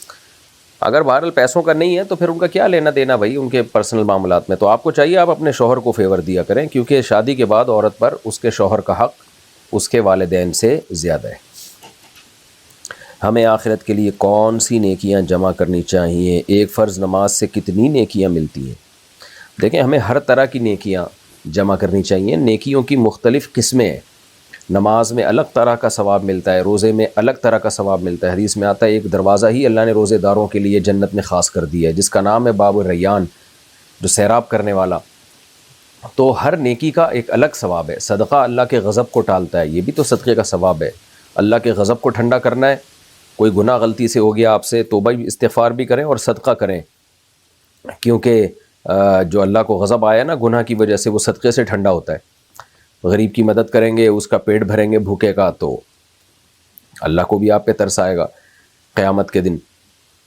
تو بہت ساری نیکیاں، اس لیے علماء کہتے ہیں ہر طرح کی نیکیاں جمع کرنی چاہیے ہمیں، نماز کی بھی، نفل نماز کی بھی، صدقے کی بھی، تلاوت کی بھی، ماں باپ کے ساتھ حسن سلوک کی بھی، رشتہ داری جوڑنے کی بھی، تو ہر نیکی کی الگ حیثیت ہے۔ انصاف قائم کرنے کے لیے ظالموں کی ٹارگٹ کلنگ کرنا کیسا ہے جبکہ قانون بھی ان کا کچھ نہیں بگاڑ سکتا ہو؟ دیکھیں جس شخص کے بارے میں 100% یقین ہو کہ یہ ڈکیتیاں کر رہا ہے، لوگوں کو قتل کر رہا ہے، اور قانون اپنی ذمہ داری پوری نہ کر رہا ہو اور عوام میں سے کسی نے اٹھ کے اس کو قتل کر دیا، تو آخرت میں اس شخص پر کوئی گناہ نہیں ہوگا بلکہ ثواب ملے گا۔ لیکن عوام کو اس طرح کی اجازت اس لیے نہیں دی جاتی کہ عوام پھر اپنی ذاتی دشمنیاں بھی نکالنا شروع کر دیتی ہے۔ آپ نے کسی کو مار دیا ذاتی دشمنی کی بیس پہ، کل مفتی کے سامنے بیان دو گے یا کسی کے سامنے بیان دو گے کہ بھائی یہ تو ڈاکو تھا، تو اس لیے انتظامی معاملات کی وجہ سے عوام کو منع کیا جاتا ہے۔ لیکن آخرت میں اس کو اگر 100% یقین تھا نا کہ یہ واقعی ڈاکو ہے اور لوگوں میں فساد پھیلا رہا ہے، اور فساد کا مطلب زبان کا فساد نہیں بلکہ قتل و غارت کر رہا ہے، جیسے بعض علاقوں میں ہوتے ہیں کچے کے ڈاکو اور اس ٹائپ کے ڈاکو جو ہے نا، تو وہ لوٹ مار مچائی ہوئی ہوتی ہے اور حکومت ان کا کچھ بگاڑ ہی نہیں سک رہی ہوتی، یا سختی چاہتی نہیں ہے حکومت ان کو ختم کرنا۔ تو دونوں صورتوں میں عامی آدمی میں سے کسی نے اگر اس کو قتل کر دیا تو آخرت میں بہرحال حساب نہیں ہوگا، لیکن دنیا میں اگر آپ پکڑے گئے قانون کے ہاتھوں تو قانون تو پھر آپ کو جو بھی ملک کا قانون بنا ہوا ہے وہ سزا دے سکتا ہے۔ لیکن آخرت میں بہرحال نہ صرف یہ کہ عذاب نہیں ہوگا بلکہ بہت زیادہ ثواب ہوگا عوام کو ایک عذاب سے بچانے کا۔ لیکن پھر میں بتا دوں کہ لوگوں کو مشورہ نہیں دیا جا سکتا قانون ہاتھ میں لینے کا، مشورے سے نقصان یہ ہوگا کہ پھر لوگ جری ہو جائیں گے، بے گناہ لوگوں کو بھی قتل کرنا نہ شروع کر دیں اس بہانے، اور گورنمنٹ جب پکڑے گی تو گورنمنٹ تو پھر یہ آپ سے جو بھی گورنمنٹ لا ہے اس کے حساب سے حساب و کتاب کرے گی۔ ہمارے والد بہت غصہ کرتے ہیں اور ہر چیز پر ڈانٹتے ہیں، جبکہ باہر کے بچوں کے ساتھ بہت اچھے رہتے ہیں، ہمارا دل بہت دکھتا ہے جب ہم دوسروں کو دیکھتے ہیں کہ والد اور بچے آپس میں اچھے رہتے ہیں، جبکہ ہم دوسروں کو دیکھتے ہیں کہ والد اور بچے آپس میں اچھے سے رہتے ہیں، آپ ہماری رہنمائی فرمائیں۔ مجھے بڑی حیرانگی ہوتی ہے بچوں پہ والد کو غصہ آتا کیسے ہے. بچے تو اتنی اٹریکٹیو چیز ہیں, چھوٹے بچے, دل چاہتا ہے ان کو پیار ہی کرتے رہو. میں تو اکثر لوگوں سے کہتا ہوں ہمارا تو دل ہی نہیں کرتا کہ بچے بڑے ہوں بھائی. لوگ کہتے ہیں نا جلدی جلدی بڑے ہو جائیں, میرا دل چاہتا ہے چھوٹے ہی رہیں. کیسے پننے پننے سے ہوتے ہیں, ایسی پیاری پیاری باتیں کر رہے ہوتے ہیں, کھیل کیسے, بچیاں کیسا اچھا کھیل رہی ہوتی ہیں آپس میں. آپ بچیوں کو کھلونے لا کے دے دیں کچن کے, کیسے کھیل رہی ہوتی ہیں, میں بریانی بنا رہی ہوں, میں آٹا گوندھ رہی ہوں, میں چائے بنا رہی ہوں, آپس میں لگی رہتی ہوں. لڑکے بھی کیسا ماشاءاللہ کھیل رہے ہوتے ہیں ادھم مستیوں میں. تو بچہ تو اس قابل ہی نہیں ہے کہ اس کو ڈانٹا جائے. تو اس لیے والد کو چاہیے اپنے بچوں سے محبت کرے, ان میں کھیلے. ٹھیک ہے تھوڑا روب بھی قائم رکھے تاکہ وہ باپ ہی نہ بن جائیں گھر میں. روب ہم انگریزوں کی طرح بھی قائل نہیں ہے کہ ان کو کچھ کہا ہی نہ جائے. تو کوئی واقعی بات ہو تنبیہ کرنے کی تو بچوں پہ تھوڑی سی سختی بھی کی جا سکتی ہے, لیکن نارملی بچہ سختی کے لائق نہیں, محبت کے لائق ہی ہوتا ہے. تو بہت افسوس ہوتا ہے کہ ماں باپ اپنے بچوں کو سے محبت نہیں کر رہے. باپ جو ہے وہ اپنے بچوں کو ٹائم نہیں دے رہا, محبت نہیں کر رہا. تو ان کو چاہیے کہ آ کے بیٹھا کریں, گپ شپ لگایا کریں. اور ہر وقت اصل میں ہوتا یہ نہیں ہے کہ باپ کو بچوں سے نفرت ہے, کبھی بھی باپ کو بچوں سے نفرت نہیں ہوتی. باپ میں اصل میں تربیت کا غلبہ ہوتا ہے کہ میں نے اپنے بچوں کو بالکل سیدھا چلانا ہے, ٹھیک کرنا ہے. تو یہ بھی محبت ہی ہوتی ہے. لیکن اب اس محبت کی وجہ سے بجائے بچے سدھرنے کے بگڑنا شروع ہو جاتے ہیں, کیونکہ آپ ہر وقت تربیت ہی میں لگے رہتے ہو. تو جب باپ گھر میں آتا ہے نا, اس کو چھوٹی چھوٹی بچوں کی غلطیاں بری لگتی ہیں. اس لیے نہیں کہ اس کو بچوں سے نفرت ہے, اس لیے کہ وہ چاہتا ہے میرے بچے بالکل صراط مستقیم پہ چلیں, بہت ہی خاندانی بچے کہلائیں یہ. تو یہ محبت ہی کی وجہ سے باپ کی خواہش ہوتی ہے. لیکن اب اس محبت میں وہ کیا کرتے ہیں کہ ہر وقت ڈانٹ ڈپٹ, تربیت یوں ایسے نہیں ویسے, ہر وقت الٹ پٹانگ ان کو تانے دینا. تو بچوں میں تھوڑی اتنی سمجھ ہوتی ہے, بچے سمجھتے ہیں ابا ہمارا جو ہے نا وہ ظالم ہے. اس لیے باپ کو چاہیے کہ وہ محبت بھی دے ان کو, کبھی کبھار تنبیہ بھی کرتا رہے. تو یہ جو رویہ ہے کہ گھر میں جب باپ آئے تو بچے کانپنا شروع کر دیں اور بچے چاہیں کہ کاش یہ گھر میں نہ ہی آتے, تو یہ باپ کے ناکام ہونے کی دلیل ہے. تو جو بچے گھر میں ابو کا, ابا کا, پاپا کا, ڈیڈی کا انتظار کرتے ہیں نا کہ آئیں تو ہمیں خوشی ہوگی, اس کا مطلب ابا صحیح چل رہے ہیں. اور جہاں بچے یہ ہو کہ یار ابا کیوں آ رہے ہیں, اس کا مطلب کچھ ابا کا جو ایٹیٹیوڈ ہے بچوں کے ساتھ وہ شاید صحیح نہیں ہے.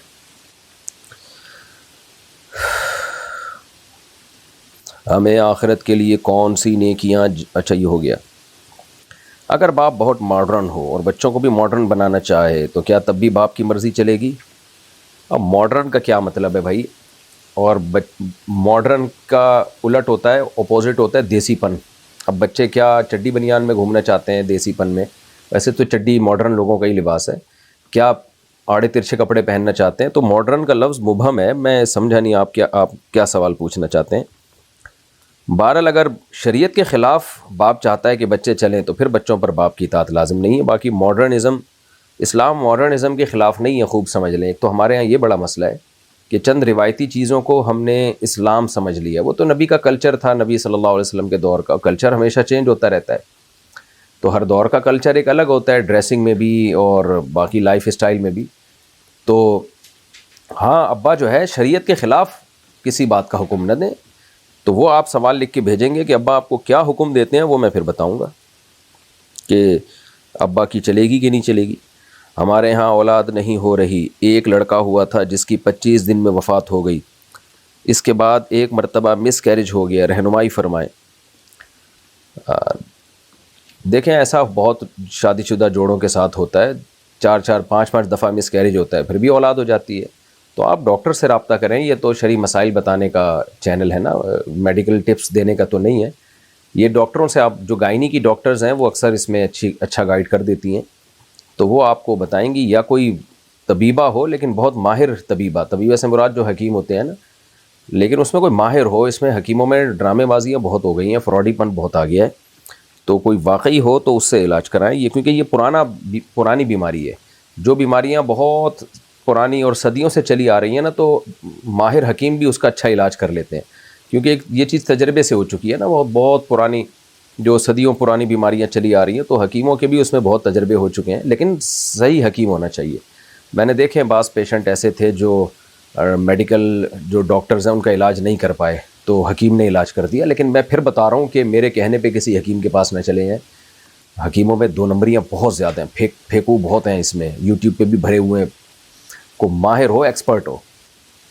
تو اب ماہر ایکسپرٹ کا کیسے پتہ چلے گا؟ وہ ظاہر ہے اس نے کہاں سے پڑھا ہے اور یہ سب چیزیں وہ خود آپ تحقیق کریں. لیکن جب تک یہ نہیں ہو تو یہ جو گائنی کی ڈاکٹرز ہیں ان میں بھی بات ایکسپرٹ ہوتی ہیں, ان سے آپ علاج کرائیں. میں بھی دعا کرتا ہوں اللہ آپ کو نیک صالح اولاد عطا فرمائے. کیا میں زکوٰۃ بہن کو دے سکتا ہوں؟ اس کے ایک مدرسہ کی تعمیر ہو رہی ہے. دیکھیں مدرسے کی تعمیر میں زکوٰۃ استعمال نہیں ہو سکتی. ہاں بہن کو آپ مالک بنا سکتے ہیں اگر وہ غریب ہے, پھر وہ جو چاہے کرے. ہماری ایک پھپھو کی بیٹی جو کہ بیوہ ہیں, جب بھی ہمارے گھر آتی ہیں تو مجھ پر اور میرے بچوں پر کچھ پڑھ کر پھونک مارتی ہیں. میں انہیں دیکھ لیتی ہوں مگر کچھ نہیں کہہ سکتی کیونکہ ان کی ایک بہن میری بھابھی اور ایک میری جٹھانی ہے. کیا ان کی پھونک سے میرے یا میرے بچوں کو کوئی نقصان پہنچ سکتا ہے؟ یقیناً پہنچ سکتا ہے اگر آپ کو یہ وہم ہو گیا کہ ان کی پھونک سے کوئی نقصان پہنچ سکتا ہے.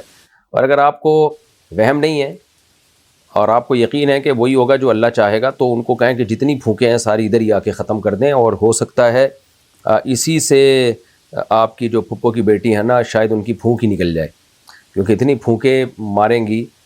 تو وہ دیکھیں نا شف سرکار کی بیچارے کی, اقرار الحسن نے پھونک نکالنے کی کافی کوشش کی ہے اور لینے کے دینے پڑ گئے ہیں ان کو, شف سرکار کو. تو پھپھی سے بولیں کہ بھائی نہیں مارا کریں, کیا فضول حرکتیں آ کے پھونکے مارنا شروع کر دینا, اور وہم بھی ہو رہا ہے. لیکن بہرحال آپ یہ یقین کر لیں کہ یہ جتنی مرضی پھونکے مار لیں, میرے بچوں کو اس سے انشاءاللہ کوئی نقصان نہیں ہوگا, تو پھر پھونکے مارنے دیں. لیکن ہے یہ معیوب حرکت پھونکے مارنا. کبھی کبھار رقیہ کے طور پر کسی کو دم کر دینا وہ تو ٹھیک ہے, سنت سے ثابت ہے. ایسے آتے ہی پھونکے, گندی ہوا تو جا رہی ہے نا کم از کم ان کے پھیپھڑوں میں بچوں کے. حافظ ارقم دیرو, کیا عورتیں گھر میں جمع ہو کر عید کی نماز ادا کر سکتی ہیں؟ نہیں جی, عید کی نماز کراؤڈ میں ہوتی ہے. تو جہاں سب مسلمان عید کی نماز پڑھتے ہیں کھلے میدان میں, تو وہاں مکمل پردے کی پابندی کے ساتھ بعض علماء کہتے ہیں جانے کی اجازت ہے, اور بعض منع کرتے ہیں کہ ٹھیک ہے حدیث میں ترغیب تو ہے عید کی نماز میں شرکت کی, لیکن جن پردے کی پابندیوں کے ساتھ اجازت ہے, آج کل خواتین وہ پردے کی وہ پابندی کرتی نہیں ہیں. بال غیر مسلم ممالک میں تو عید کی نماز میں خواتین کو بہرحال شرکت کرنی چاہیے کہ اسلام سے ان کا تاکہ رشتہ مضبوط رہے. لیکن وہ عید کی نماز جہاں ہو رہی ہے وہاں جانا پڑے گا, اپنے گھر میں اخپل طریقے سے نہیں ہو سکتی. فری لانسنگ کے کر کے پیسے کمانا جائز ہے یا ناجائز؟ جائز ہے بالکل. آپ کسی کو کوئی سروس دے رہے ہیں, اس کے بدلے میں پیسے لے رہے ہیں, تو سروس اگر وہ جائز سروس ہے تو پیسے لینا بھی جائز ہے. کپڑوں پر پرفیوم لگا کر نماز پڑھ سکتے ہیں؟ جی بالکل پڑھ سکتے ہیں. فہد صاحب بحرین سے پوچھتے ہیں, جب میں اپنے سسرال جاتا ہوں تو میری ساس مجھ سے گلے ملتی ہے تو میرے لیے شہوت کنٹرول کرنا بہت مشکل ہوتا ہے, برائے مہربانی رہنمائی فرمائیں, اور یہ بھی بتائیں کہ ساس کو کس طرح ہاتھ لگانے سے نکاح ٹوٹ جاتا ہے. دیکھو ساس کو سختی سے منع کر دیں کہ گلے نہ ملیں داماد سے, بالکل ناجائز عمل ہے. اور ساس سے کہیں بس میرے سر پہ ایسے ہاتھ رکھ دیا کریں. آپ جائیں ساس کے سامنے سر یوں کریں اور سر پہ ہاتھ رکھ کے پیار کر دیں بس. کیونکہ ساس اور داماد میں اگر تھوڑا سا بھی کوئی ریلیشن ہو جائے نا, سیکشول ریلیشن ہو جائے, تو وہ بیوی آپ کی ہمیشہ کے لیے حرام ہو جائے گی. لیکن آپ وہم نہ کریں, ابھی حرام نہیں ہوئی ہے, کیونکہ جب بھی یہ مسئلہ بتاؤ وہمیوں کی ایک لمبی لائن لگ جاتی ہے کہ میرے سے تو اس دن ساس نے ہاتھ ملایا تھا تو میرے دل میں یہ خیال, تو چھوڑ دیں, ابھی کچھ بھی نہیں ہوا آپ کو, وہم ہے آپ کو. لیکن آئندہ آپ احتیاط کریں, کبھی بھی ساس سے اس طرح مصافحہ نہ کریں. اور گلے ملنا تو یہ تو ویسے بھی بے شرمی کی بات ہے, تو جو ہے حیا کے خلاف ہے. تو ساس اگرچہ محرم ہے, لیکن اس محرم ہونے کا یہ مطلب نہیں ہے کہ وہ اتنا فری ہو جائے. جب بہن بھائی بھی تو جوان جب ہو جائیں تو محرم ہی ہے نا, لیکن وہ تھوڑی گلے ملتے ہیں, اور ملنا بھی نہیں چاہیے ان کو. یہ ہمارے یہاں لبرل لوگوں نے نا کر کے براڈ مائنڈڈ بن کے سارا سسٹم کا ہی بیڑا غرق کر دیا. حیا اور پاک دامنی کا پورا نظام جو گوروں کا ہوا ہے نا, وہی چاہتے ہیں کہ ہماری قوم بھی اسی ڈگر پہ چلے, اور جیسے وہاں تمیز ہی ختم ہو گئی ہو تو یہاں بھی ہو جائے. تو اس لیے بالکل جائز نہیں ہے. اس میں کوئی کسی کی انسلٹ کی پرواہ نہ کریں, آرام سے ایک دفعہ بتا دیں ساس کو کہ بھئی ہمارا یہ کلچر نہیں ہے, ہمارے یہاں اس کو برا سمجھا جاتا, آپ میری ماں ہیں اور میں ماں سمجھتا ہوں آپ کو. ان کو نہیں بول دینا کہ شہوت کنٹرول کرنا مشکل ہو جاتا ہے, بہت ہی بےہودہ حرکت ہو گیا. ان کو بولیں آپ میری ماں ہیں, لیکن ہم نے علماء سے سنا ہے کہ بھئی ساس سے جو ہے بس سر پہ ہاتھ رکھوایا کریں, اس کے علاوہ جو ہے جسم کہیں بھی. اسی طرح داماد اور سسر بھی, بہو اور سسر بھی ایسا ہی ہے. بعض سسر بہوؤں کو گلے لگا رہے ہوتے ہیں, چھوڑو یار یہ بری حرکت ہے. آپ کچھ جو ہے وہ تھوڑا سا حیا سے کام لو.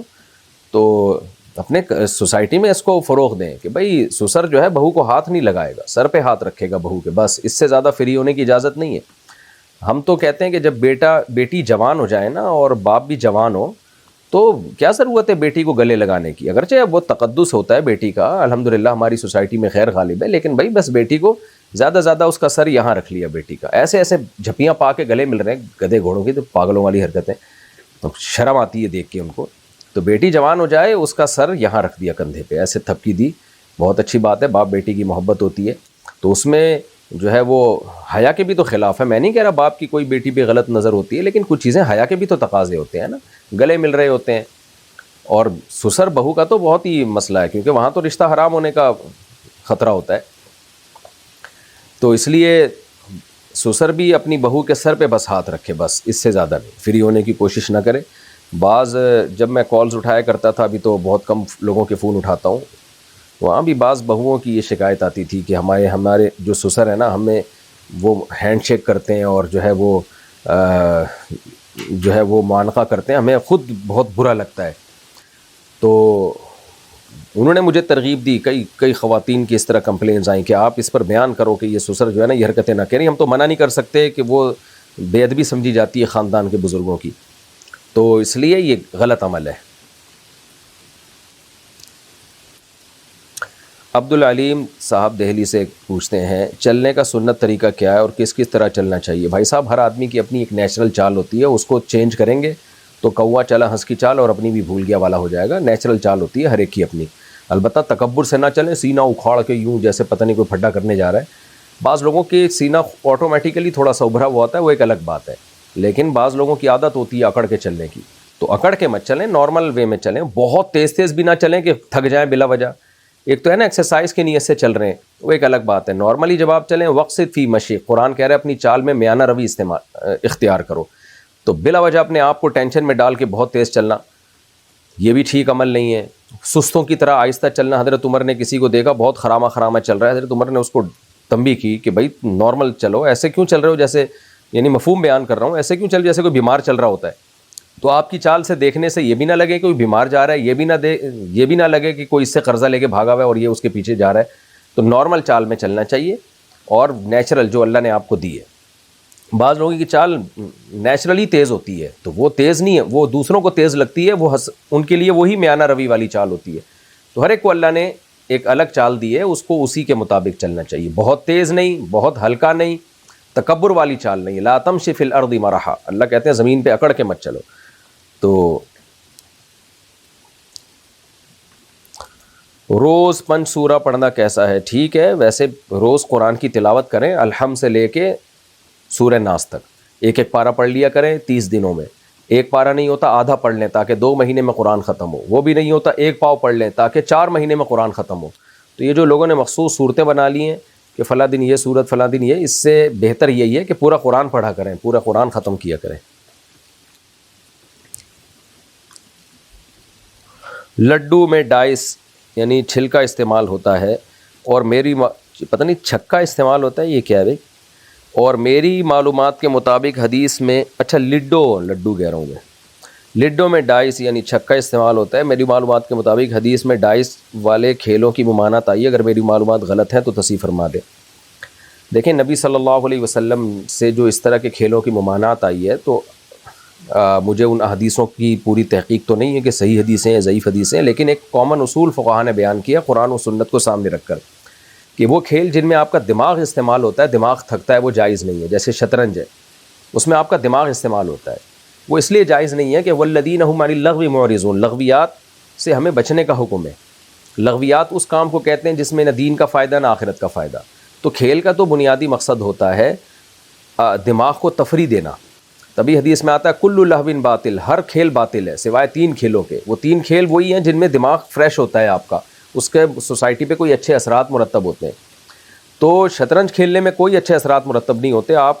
آپ کو چاہیے تھا آپ کھیل کود کے دماغ کو فریش کرتے، پھر دماغ مفید کاموں میں استعمال کرتے۔ آپ نے دماغ ہی بیکار کام میں کھپا دیا تو اب بچے گا کیا آپ کے پاس؟ تو کھیل کا تو مقصد ہے تاکہ آپ کھیلوں کو کھیلیں اور تاکہ دماغ فریش ہو اور دماغ کو مفید کاموں میں خرچ کریں۔ دماغ ہی کو آپ نے اس میں خرچ کر دیا تو پھر وہ دماغ تو کسی کام کا رہا نہیں۔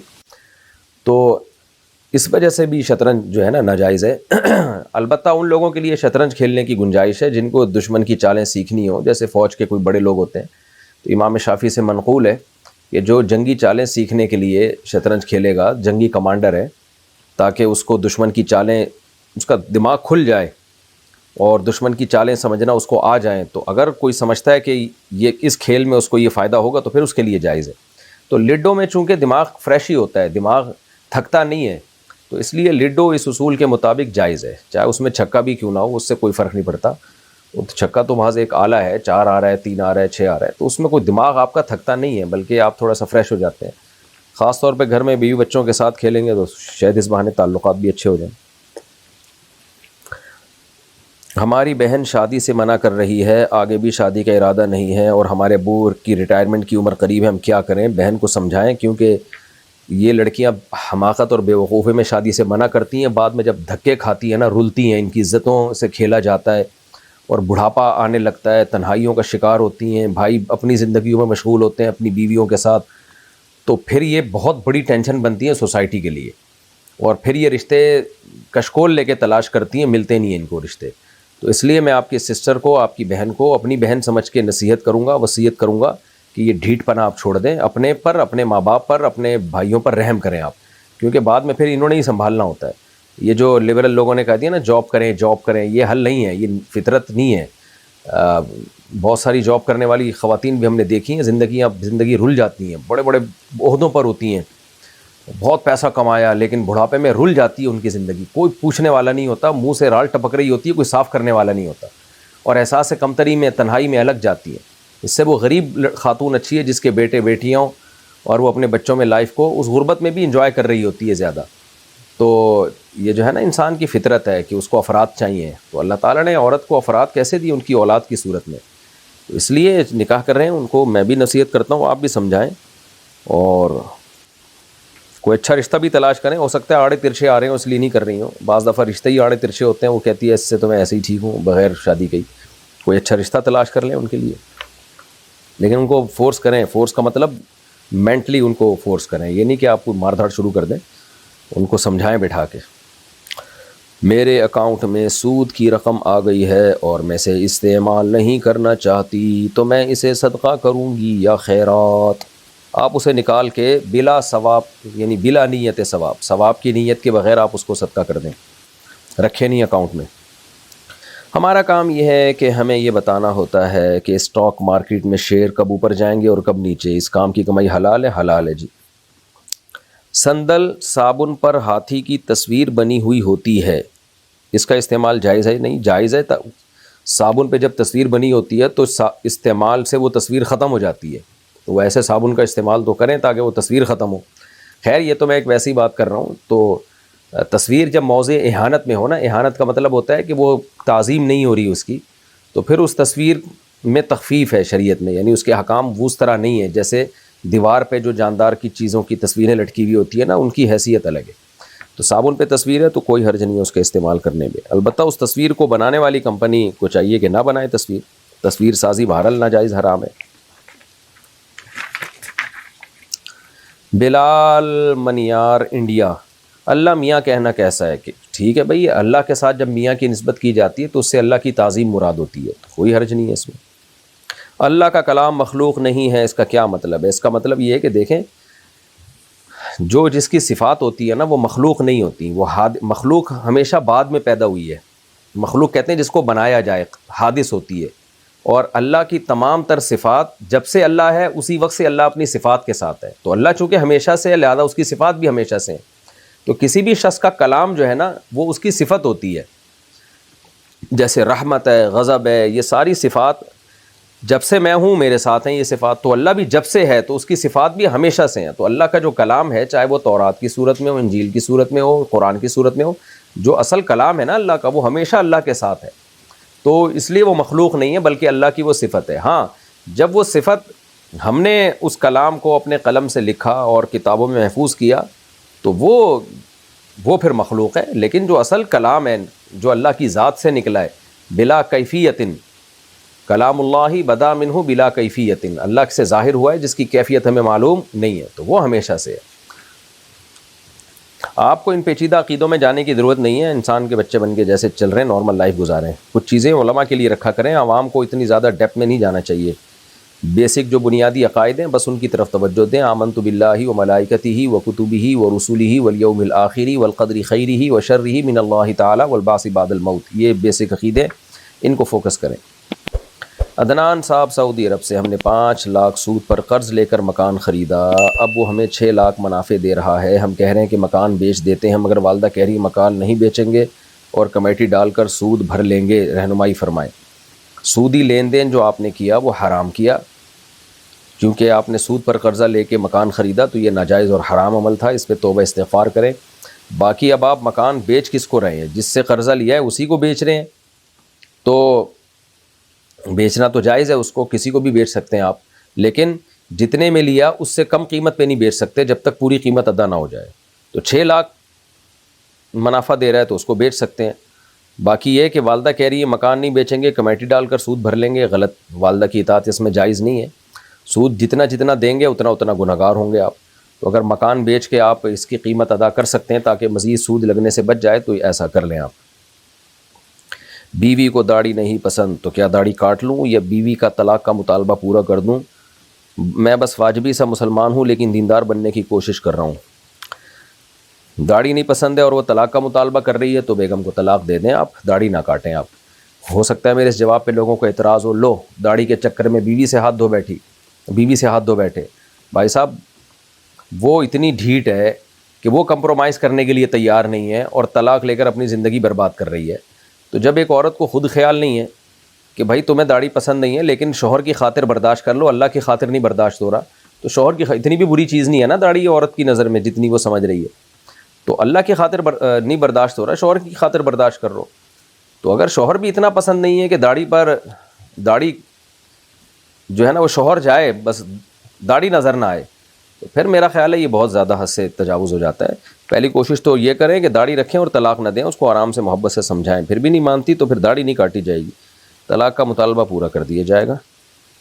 محمد آفتاب انڈیا سے، جمعے کے دن ایک مسجد میں 2 جماعتیں ہوتی ہیں، کیونکہ مسجد میں جگہ کم ہونے کی وجہ سے کچھ لوگ جماعت سے رہ جاتے ہیں، کیا یہ صحیح ہے؟ اور اگر دوسری جماعت میں صرف 10 سے 15 افراد ہوں تو کیا یہ صحیح ہے؟ غیر مسلم کنٹریز میں مجبوری میں ایسا کرنا پڑتا ہے، میں نے خود دیکھا ہے. وہاں پہ مسجدیں بڑی بڑی نہیں ہوتی تو مجبوری ہے، اور گورنمنٹ اس کی بھی اجازت نہیں دیتی کہ آپ باہر صفیں بنائیں روڈ پہ، تو پھر مجبوری میں 2 جماعتیں ہو رہی ہیں. نارملی تو یہ جائز عمل نہیں ہے، لیکن مجبوری کے حکام الگ ہوتے ہیں.